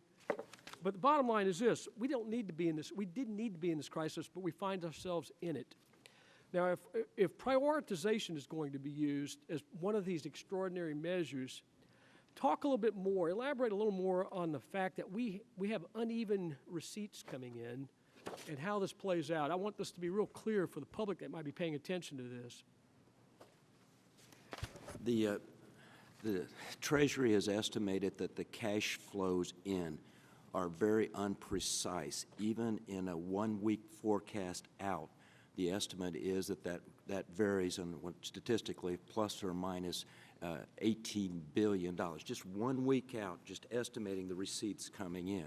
2 weeks out, the estimates are a $30 billion variation plus or minus. When you combine that with the requirements in terms of statute, the payments going out, you create a tremendous level of difficulty in terms of being able to set the time frame in which you should pay those when you don't know exactly, when you're doing prioritization, paying with income coming in with a degree of variation that exists in the receipts coming in. It's just very, very difficult. And for the interest payments, there's a different computer system, right, than what's used for the other payments? Correct. The interest payments is a separate computer system. It is possible that you could just prioritize those interest payments. But I think the Fitch report last week said that you could avoid an actual default being defined as paying the interest, but then those other non-interest obligations will be looked at as another form of default, which would also affect Fitch's rating. I see. How much time do you think we would have with prioritization? How much time could be bought? Congressman, I mentioned in my report that we're talking about the pay-fors, the Prompt Payment Act, the Impoundment Act. I think you've got a long time in terms of you determining prioritization. Thank you. All right, Mr. Larson, you're recognized. Well, thank you very much, Mr. Chairman, and always good to see you back here and in good health. And let me start by saying I think it's thank our panelists for their testimony, and thank you for your service to your institutions and the country. And thank the chairman for this hearing. I think it's a good news, bad news story. On one hand, the good news is that we've avoided yet another immediate crisis. The bad news is that we're just kicking the can down the road for 3 months, and in essence then are dealing with default and not paying on our bills just 3 months later. And so that creates an enormous problem, and one I think that I would hope that this committee above all others could solve, because I do believe in this committee and its bipartisan membership and our ability to address this issue, and we know that what we have to do is both stabilize this economy, invest in this economy, reform this economy, and grow it in terms of what everyone has testified and what people on this committee believe in. No less than Speaker Gingrich said on Face the Nation that, look, take the debt ceiling off the table. At least provide the American people with a modicum of security that they know that we're not going to hold this hostage to. We ought to be adults about it, as the former speaker said, and take that off the table. That doesn't mean to desert the issue or back away from the issue of dealing with debt. And there are still appropriate opportunities, as he pointed out, whether through sequester or continuing resolution to do with it. But we owe it to the American people to make sure we take this uncertainty away from them. We saw what that uncertainty does in terms of impacting their pensions and their 401ks. And they look to this Congress, and frankly, I think the Congress looks to this body to return to regular order. And I know we have the leadership on this body to do that. And by returning to regular order, we can get after the difficult things. Mr. Johnson pointed out that the issue is health care costs. That is true. Mr. Ryan, who serves on the Budget Committee and this committee, has pointed out the issue is health care cost. How do we go after those costs? It just simply isn't entitlements, a.k.a. insurance that people have paid. They have paid for that. That's their insurance. What are the actuarial assumptions around that? What do we have to do to change that and alter that? We ought to be able to carry that out in regular order, not in meetings in the White House, not in meetings in the Senate where they won't do a budget and where they'll wait to do some kind of bill themselves. We ought to be doing it in this committee. Mr. Johnson, I was confronted in my hometown by our CFO who said, listen, if you guys don't provide us some certainty again, we've got to go out to the bond market again in this very difficult time. And what happens to us is we end up in a situation where we have to raise people's property taxes because Congress twiddles and diddles in place hostage politics. What is your experience with respect to the impact that this will have on local municipalities, our cities, and our communities? Well, Congressman, the impact is going to be bad, and it could be dramatically bad depending on what happens in 3 months. I don't agree with Mr. Gingrich on many fiscal issues, but I think on this one he's right. Take the debt ceiling off the table permanently. Investors around the world are watching this hearing. They're looking at your words. They're trying to understand, what does prioritization mean? How does this not involve default? The degree of uncertainty that is being multiplied by this conversation is extraordinary. The impact on the municipalities is going to be tough. They will face higher borrowing costs to the extent that risk premia rise in the United States and around the world. And that means either they've got to fire people, or they've got to raise property taxes, or they're going to face some other problems. So this is a very bad route to go down from that perspective. I have great respect for Dr. Bustani, but we are talking about default. And whether we were talking about immediate default or default 3 months from now, that is a policy issue. Mr. Hoagland, you also talked about bringing balance to this issue. I thought that was an excellent point. And you said that it ought to be done through regular order. How do you see that proceeding? I see that proceeding by the President submitting a budget. I see that proceeding by the budget committees passing budget resolutions. I see that by a conference agreement between the House and Senate on a budget resolution. I see that by including a reconciliation instruction to achieve the savings over the time period. And I see that working through the normal. I've been in Congress 14 years. We have not completed that once since I have been here in full, complete order. That's why I think it's incumbent upon our committee, and I know the great integrity that our chairman and members of this committee have. I think that we can achieve those goals, and I know my time is up. Thank you. Thank you very much. Mr. Paulson's recognized for 5 minutes. Thank you, Mr. Chairman, also for holding the hearing. I want to thank each of the witnesses for being here. And, you know, it's pretty clear to me that there is actually broad bipartisan consensus that our country is on a fiscally unsustainable path right now. The 2010 report by the Bipartisan Policy Center's Debt Reduction Task Force, Mr. Hoagland, I believe you were a member of that task force, included a very sobering warning that the federal budget is on a dangerous, unsustainable path. Federal spending is projected to rise substantially faster than revenues, and the government will be forced to borrow ever-increasing amounts. Federal debt will rise to unmanageable levels, which will push interest rates up, endanger our prosperity, and make us increasingly vulnerable to the dictates of our creditors, including nations whose interests may differ from ours. And we've talked a little bit about that earlier from some of the other questions. My constituents are quite honestly very perplexed that Washington continues to borrow 40-some cents of every dollar it spends. They can't get their arms around that. And there's a recognition now that without significant changes to our fiscal policy, the national debt itself is going to become an existential threat. And I'd like each of the panelists, if you could just comment, what are the implications of current debt levels? What are the consequences of increased levels? And then what really is the turning point where our debt becomes unmanageable, where it becomes an unmanageable situation? Mr. Casey? Well, I think on the most of that question, I will defer to the economists, but I will say that one thing I think we need to keep in mind is that we fling around the term debt ceiling. What we're talking about here is Congress's power to borrow money and how we should be paying our bills based on that or based on some other method of raising revenue. So I think it's very important to keep that clearly in mind. Mr. Hoagland, you were a member of that task force as well.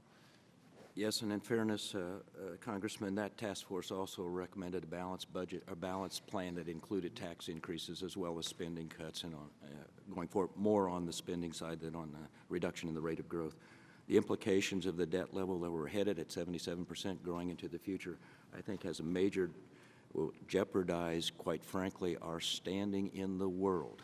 When we have about 40–50% of this debt owned by investors outside of the United States, we are we're raising questions about the sovereignty of this country going forward.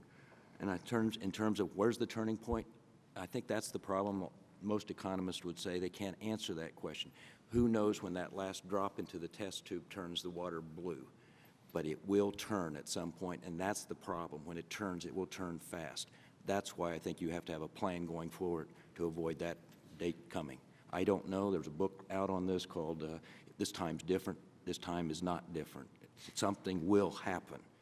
We just want you to control that so that it has some process behind it. Now, knowing that the United States is still a safe haven in terms of money flocking here based on what's happening in Europe, I mean, can we learn anything of what's happening in Europe, basically, on how capital's fleeing here? We are not Greece, we're not Italy, we're not Spain, but I think when you look at the level of spending there relative to their assets, I think you end up with a situation where you do create social disorder, and which is very dangerous.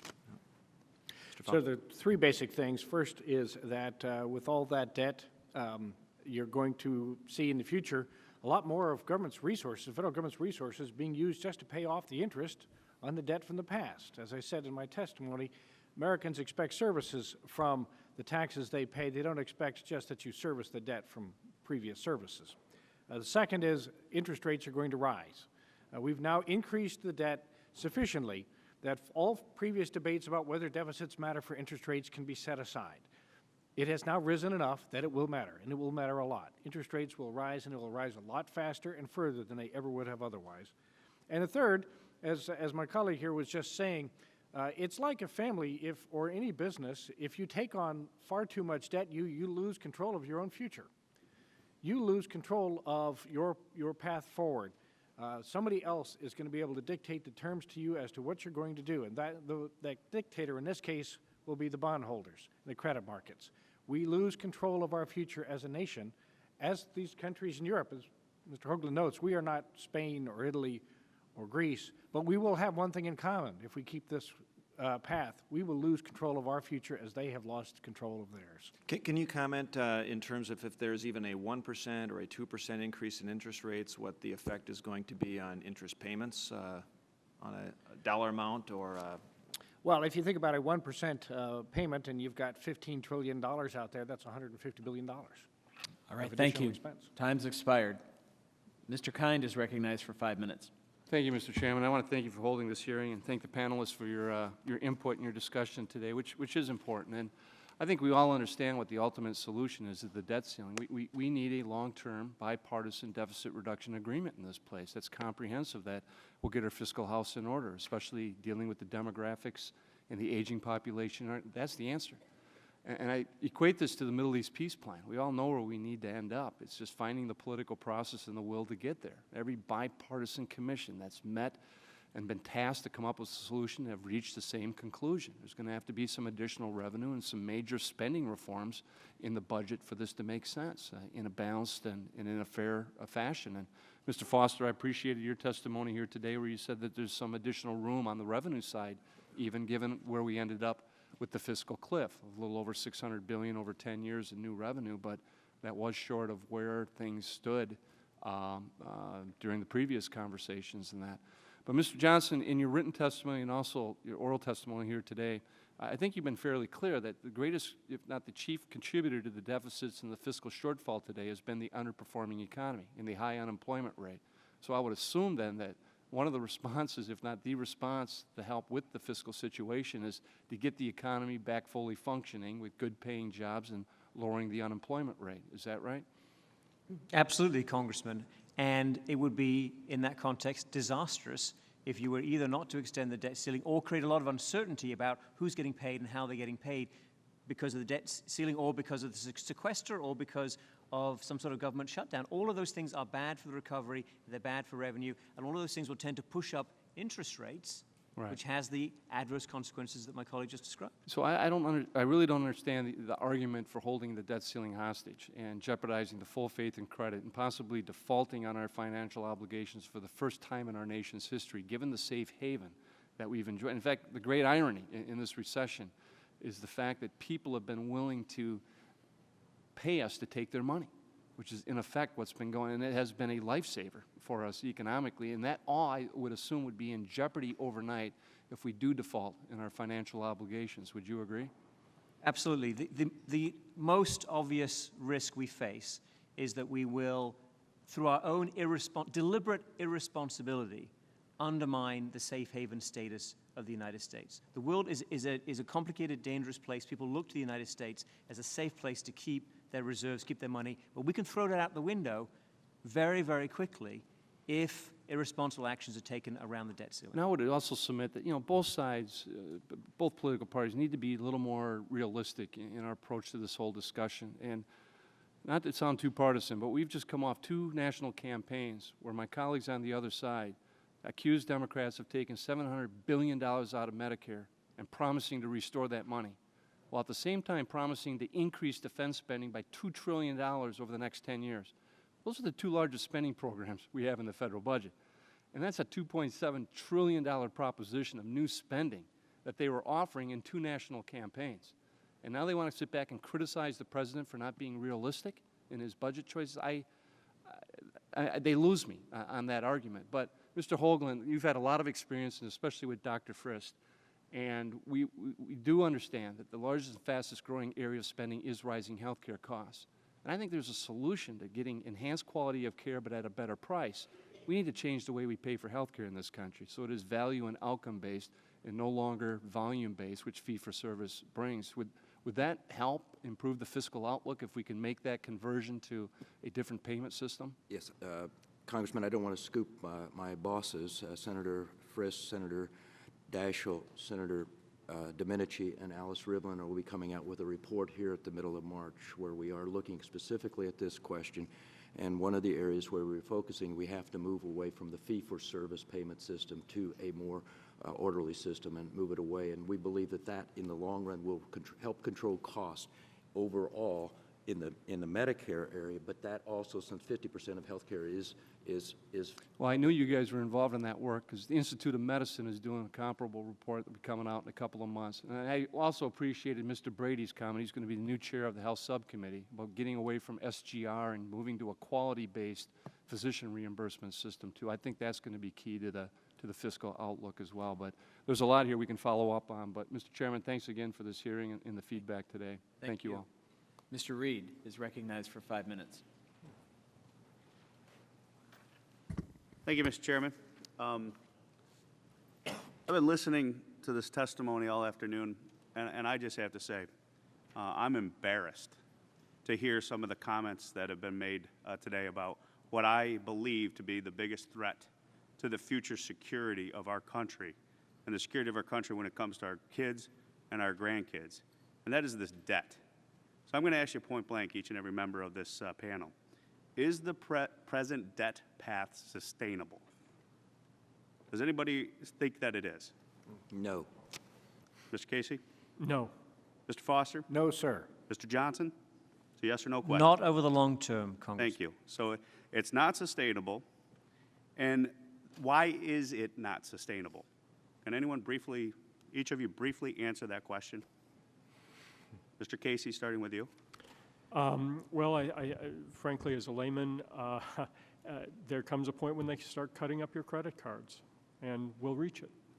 Mr. Hoagland? And when the rate of growth in terms of payment on the interest of that debt is faster than the rate of growth of the economy, then the country is defaulting. Mr. Foster? That is the heart of it, sir. When your interest expenses are going faster than your income, you're in trouble. Mr. Johnson? Healthcare costs, Congressman. It's a failure to control healthcare costs, as was just discussed. So that's the cause of the debt. But the debt crisis, why it's not sustainable, is eventually the interest on the debt becomes so large that you can't pay that payment, correct? Correct. Okay, because I've done some calculations on that point. And I've looked at what is our, if our present debt at $16 trillion just goes to 3%, what is the debt service payment on that for our interest costs? You guys know that off the top of your head? Well, it's $492 billion. Let's say it goes to 6%. Anybody know what that is?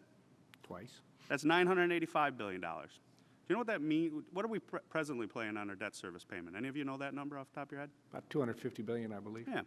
So if you take the difference between the two, it goes up to 6%. You got $765 billion of additional need for cash payments to service the debt.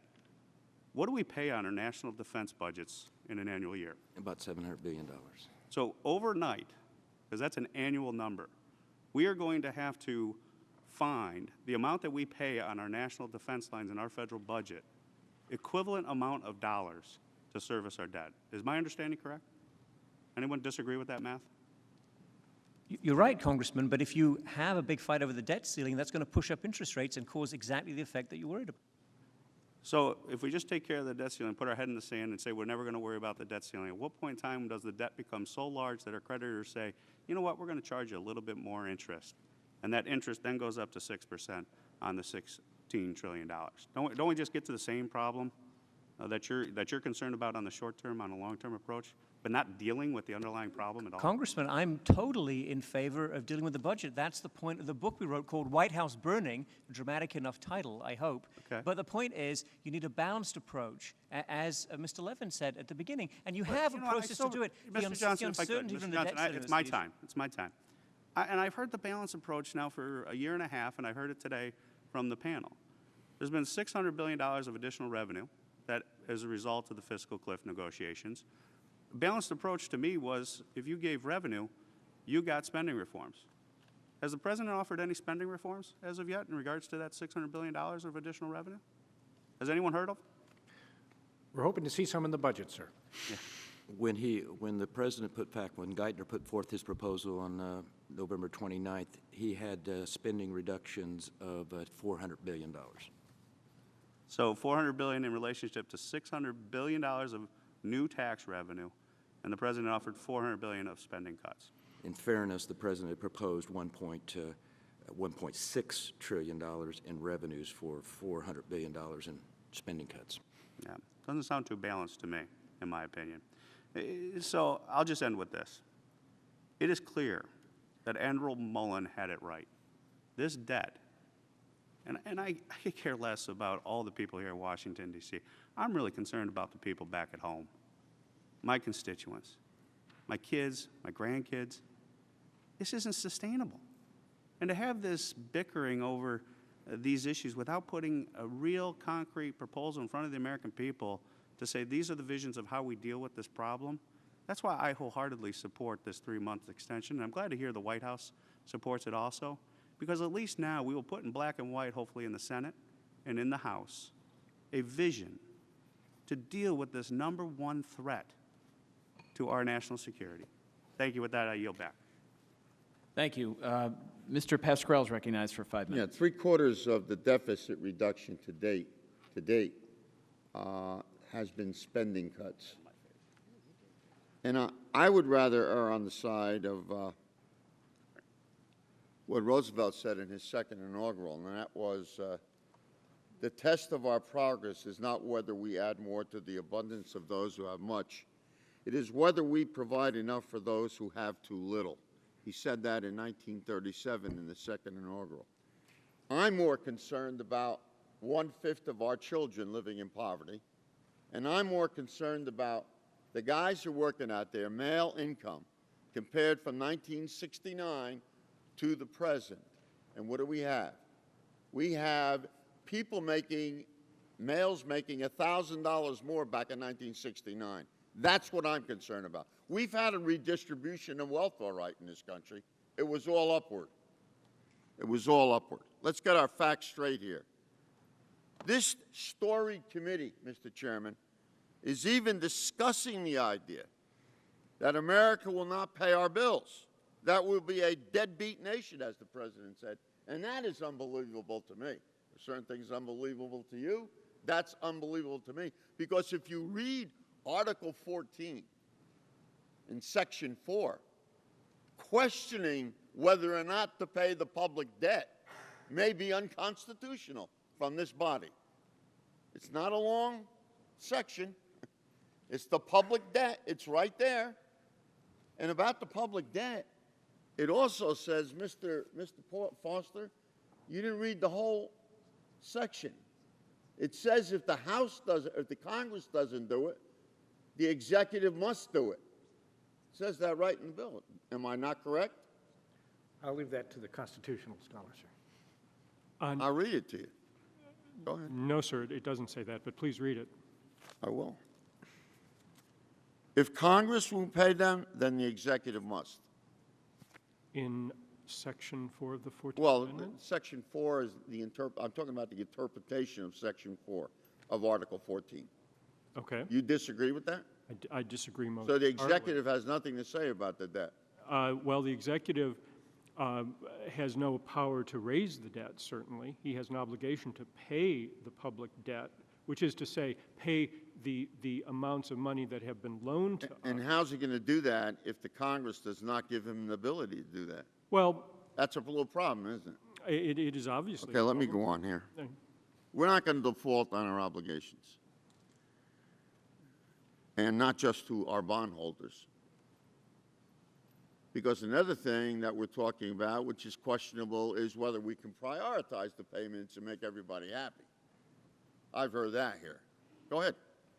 I just want to be clear that I was not proposing prioritization. I was just pointing out the difficulties of prioritization. But you understand it's a questionable under the Constitution. Yes, sir. We all saw the economic impact that the last debt ceiling had on the economy. The Dow dropped 2,000 points. We added $18.9 billion to our deficit just in that time. And for the first time in our history, we were downgraded for our credit rating. That was all, and we didn't default either. The mere threat of default and irresponsible discussions of default is what I'm talking about right now, like the one we are having today, were enough to do significant damage to our economy, just the discussion of it, and we saw that. So let's give the American people some certainty. We said that for the last 2 years. You've heard that. When are we going to solve that problem? When are we going to solve this problem? How people are going to invest if they don't really know what's coming towards them. So let's end the talk of default, the irresponsible discussion. Responsibly default. Could we responsibly default? Let's get an end to that discussion. Let's pass a long-term increase in the debt ceiling so that the phrase backed by full faith and credit of the United States of America continues to mean something. And I believe it does mean something to all of you, and thank you for coming today. Thank you. I would just note for the record that this discussion may not be as harmful as we think, as Dow S&P 500 just hit a 5-year high today. With that, I will, yes, I'm sure it will be. With that, I would recognize Mr. Young for 5 minutes. Thank you so much, Mr. Chairman. I thank all our panelists for being here today. It's clear, based on all your testimony, that really the big issue here, I think Mr. Hoagland put it most succinctly, the real issue is mandatory spending. And, you know, we're entering budget season, what ought to be budget season here in Washington, D.C. here. And I'm just curious, first, Dr. Foster, I'll start with you. As the President submits his budget for fiscal year 2014, what do you anticipate the likelihood is that his request will include any reforms of significance to make sustainable Medicare and Social Security in that budget request? Well, sir, despite being an economist, I'm also an optimist. So I'm going to say I think he may take the opportunity and really choose to lead on this. And until he proves otherwise, that's what I'm going to believe. Well, good. I share your hope. I've spent a couple of years on the Budget Committee before being on this committee, and was hopeful then, too. So I think that's the most important thing that certainly could be done, because it's important that we act quickly. There's a cost to waiting here. And perhaps, Mr. Hoagland, you could discuss the importance, benefits of acting quickly here, coming up with a clear, specific, comprehensible, and comprehensive plan to make these largest unsustainable programs of government sustainable. Congressman, I think it's necessary that a plan be put together that shows a path towards regaining sustainability in the Medicare program, long-term in the Social Security program. The President back in November had proposed about $400 billion in spending reductions. I'm like Dr. Foster. I'm optimistic he will come forward with that. The proposal here by the Republican leadership was $600 billion. This is over a 10-year period.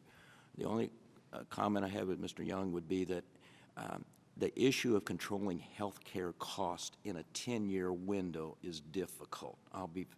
What we really should be looking at is a much longer window, because some of the fundamental changes we have to make in the health care delivery system will take time to implement, such as Mr. Ryan's proposal last year. Well, fair enough, and I supported Mr. Ryan's proposal last year. I was encouraged that it received some bipartisan support. I would hope in the future it might get a bit more.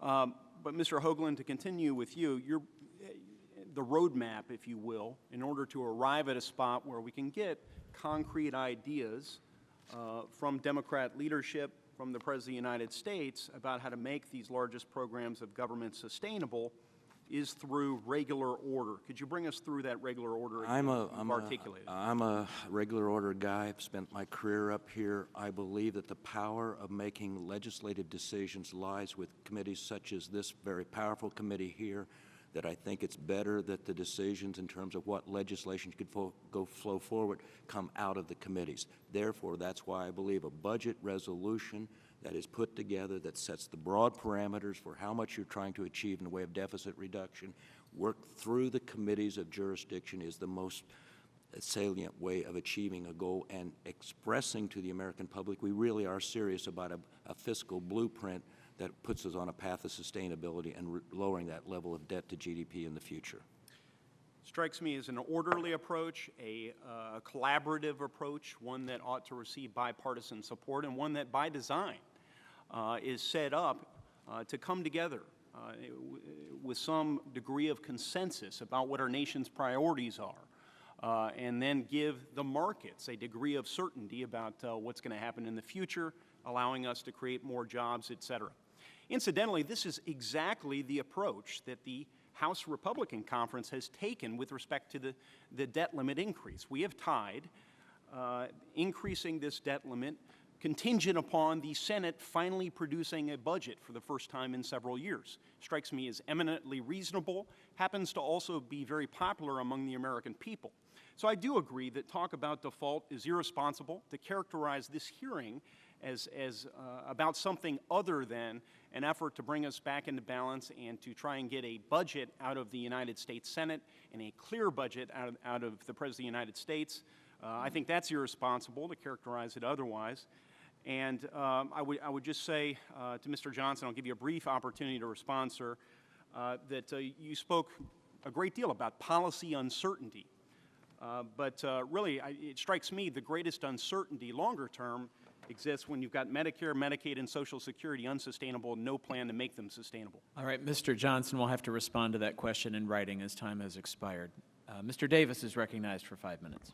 Thank you very much, Mr. Chairman, and I certainly want to thank our witnesses for coming.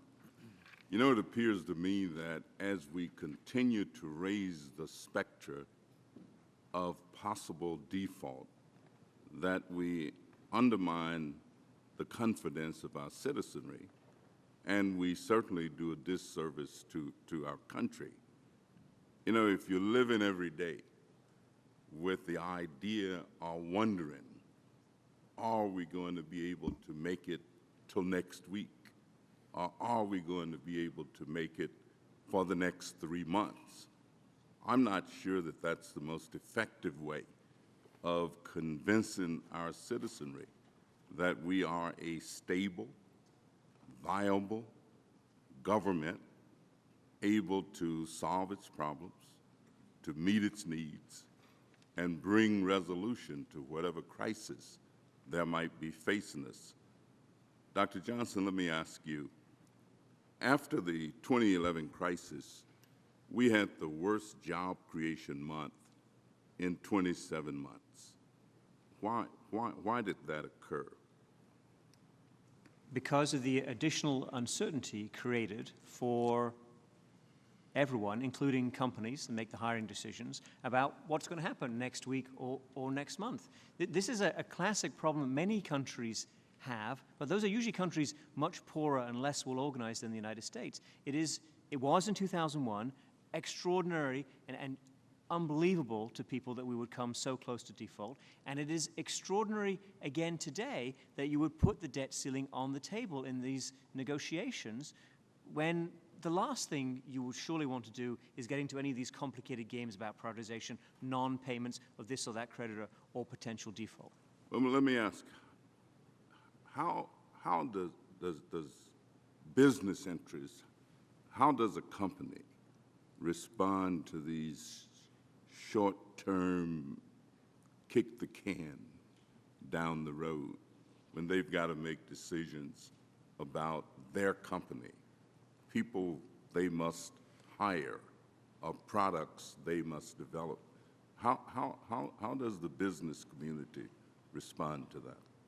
They delay decisions, they wait. That's the finding, overwhelming finding, for example, by Baker, Bloom, and Davis, but also other people who studied uncertainty, the effects of uncertainty. We don't know what's going to happen, therefore we hesitate to make commitments. We're not going to buy that new equipment, we're not going to expand, we're not going to hire people. Let's wait and see, and while uncertainty remains elevated as it is today, there will be hesitation in hiring and hesitation for the overall macroeconomic recovery. It's my position that one of the great needs that we have to get out of the economic crisis that we've been facing and creating and wondering about is to create jobs. I mean, it seems to me that if more people were working, that means more people would be paying taxes, they would be putting more money into the Treasury, and if jobs are not being created, then I don't think we can just keep dallying around and still there's no bottom line. How does this impact job creation and really provide the kind of assurance that people are going to be able to work and contribute significantly to further development of our economy? Job creation is going to be impacted negatively by the uncertainty around fiscal policy, particularly any discussion of the debt ceiling. Any of the debt ceiling-related points that have come up today, those are negative in terms of increasing uncertainty. Those are going to cause more hesitation in hiring. Those are going to slow employment growth below what it would otherwise be. And those are not helpful to the economic recovery or, as you say, Congressman, to the budget. So in essence, we're kind of kidding ourselves about being able, without creating jobs, to solve economic problems, that just making decisions to shift thoughts and ideas and processes, and at the end of the day, there are still no more people working. You need an economic recovery, Congressman, for everything else that you want to do, and that requires jobs to come back to where they were. We're still at least 3% below peak employment pre-financial crisis.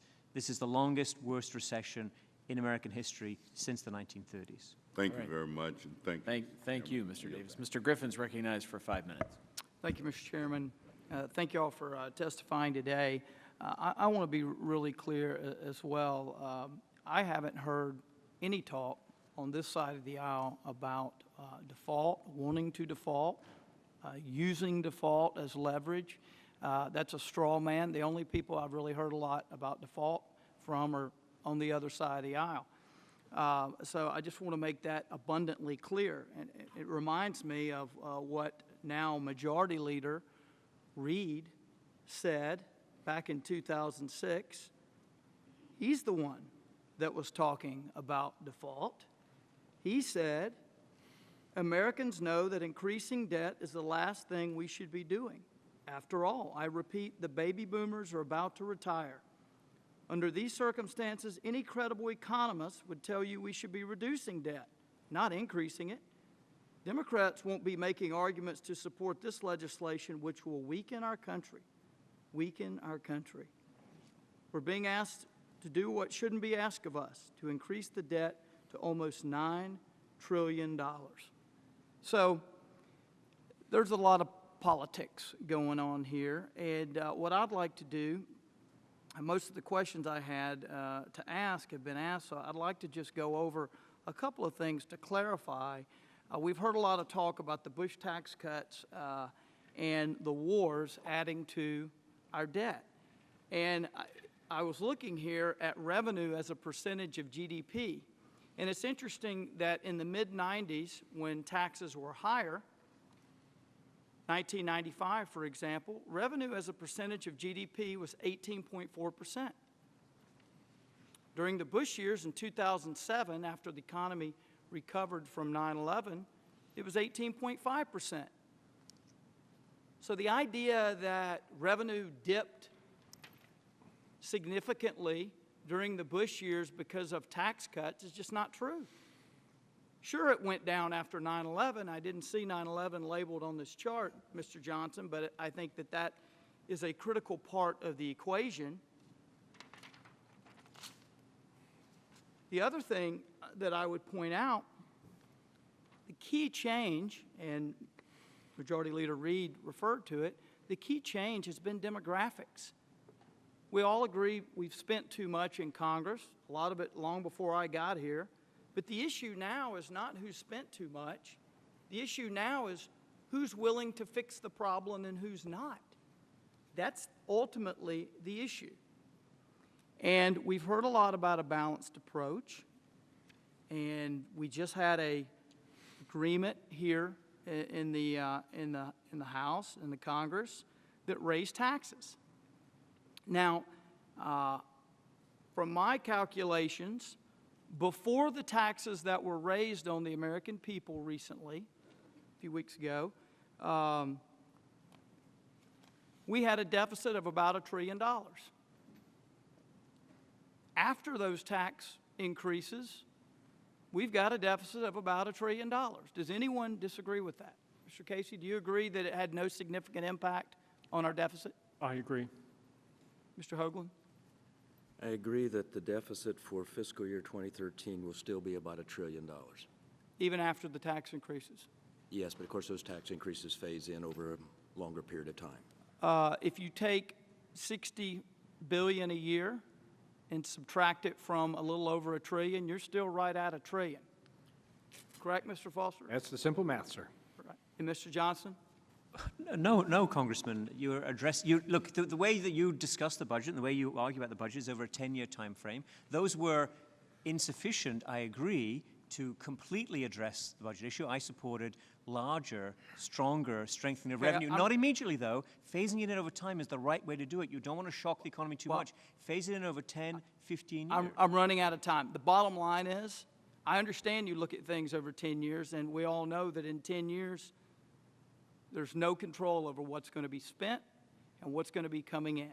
But the bottom line is the tax increases we got with no cuts did nothing to impact the deficit of any significance. It's still about $1 trillion. You could say it's $910 billion.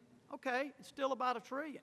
The bottom line is we still are about $1 trillion in the red every single year.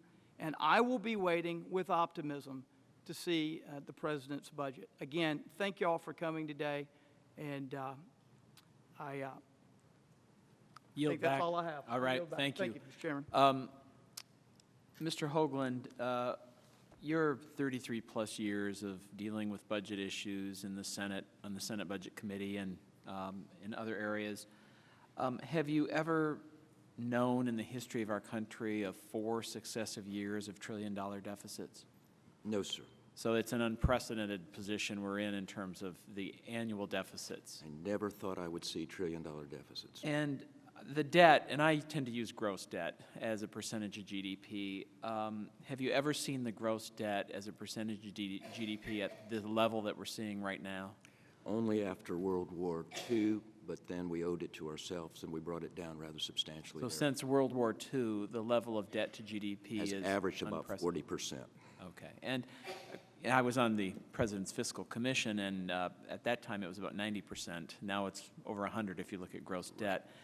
And we had a presentation there by doctors, by Doctors Carmen Reinhart and Kenneth Rogoff, who indicated that a country's economic growth would, and they're using their words, deteriorate markedly when its debt to GDP ratio was above 90.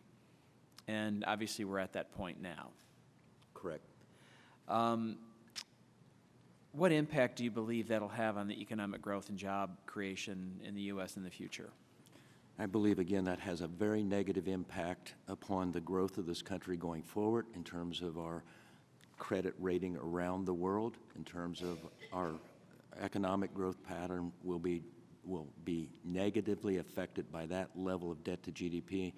Well, it's not a good example. All we have to do is look at what's happening in Europe and see that that's the consequences that that's had over there. We recently got a Fitch ratings report, and I'm quoting from their report that said, in the absence of an agreed and credible medium-term deficit reduction plan that would be consistent with sustaining the economic recovery and restoring confidence in the long-run sustainability of the U.S. public finances, the current negative outlook on the AAA rating is likely to be resolved with a downgrade later this year, even if another debt ceiling crisis is averted, end quote. How do you think the financial markets and the broader economy would react if Congress simply increased the debt limit and there was no credible commitment to addressing the current fiscal situation as we've just discussed? Mr. Chairman, I think that the debt limit bill does not control or limit the ability of the federal government to run deficits or incur obligations. But I do believe it's a limit on our ability to pay obligations. So I think that while this is not the perfect solution, at least you do have the opportunity here by, if you simply raised it without some form of a process, which I hope would come about through going back to regular order, I think that would be looked upon very favorably. But if you simply raised it with no process involved, I think that would be looked upon negatively by the market. All right. Dr. Foster, any comment on that? I think that's exactly right. The markets are looking, they understand something of Washington and how Washington works. They understand there are only a few moments in a given year or 2 or 4 year period in which we have a forcing moment, a time when Congress must actually do something. And the critical value of the debt limit and the debate around the debt limit, on one part is it's a simple enough issue that the American people can understand it. The budget is complicated. They don't understand the budget. They do understand debt. They have debt. They understand. They don't understand trillions, but the concept they get. So they understand that that's one value. The second value is that it's a forcing moment. Anything that forces Congress to act, when the normal order of budget process Mr. Hoagland talked about, and I completely agree with him of the importance of the regular order, but Congress has a regular habit of ignoring the regular order. This is a forcing moment, and it's a critical time to take action. And Mr. Hoagland, again, with your experience on budget, we've had other short-term extensions of the debt limit in the history of this country, have we not? Yes, we have, a number of times. Looking it up, I think at least in my career up here, we've had it at least 7 or 8 times we've had short-term limit increase. And we've also had extensions of the debt limit that have had policy reforms attached to them as well, have we not? Oh, I think the most important one, I said my first experience here was with the 1985 Graham-Rudman-Hollings Act, which was tied to a debt limit increase because we were going over $2 trillion. So when the President and many Democrats call for a so-called clean increase in the debt ceiling, which they mean is no other reforms or other proposals attached to that or changes in spending behavior, how do you see the path forward, and what should advocates of lower spending expect from the administration or other budget reforms that might be attached with it? You mentioned Graham-Rudman-Hollings, and I'd like you to comment on that, and Dr. Foster. And as I say, I don't think the debt limit bill per se it controls spending. It controls it's a limit, but I do think that there are other tools, and they're not pretty, but you do have a sequester. I would certainly argue, and this is just myself speaking, not BPC, that you would look at the sequester as something that really does reduce spending. And I would also argue that one thing to do there would be to modify the sequester so that it actually does affect more than just the discretionary portion of the budget, and maybe, and with some trepidation, also tax expenditures. All right. Dr. Foster? Yes, sir. As I mentioned, the debt limit is a forcing moment. And one of the things it can force is a shift in budget processes to make them more effective, to get Congress to take actions it might otherwise take under the regular order as it then stands, Graham-Rudman-Hollings being a great example. one of the things that we should be looking for in this current debate is how do we tighten up, make more rigorous the budget process, regular order, so Congress takes it seriously and then puts forward the kind of resolutions and reconciliations that Mr. Hoagland was talking about. Thank you. And Mr. Casey, I just want to clarify this point before we adjourn. The Constitution grants Congress the sole authority over fiscal powers to tax, spend, and borrow. Is that correct? Absolutely correct. And because the power resides in Congress, the debt limit is not actually a limitation on the executive's power to borrow. Is that correct? It is the statute that contains the debt ceiling is actually a grant of authority to the president. It certainly can be read that way. I mean, it is a limit on the amount that Congress is permitting the executive to borrow.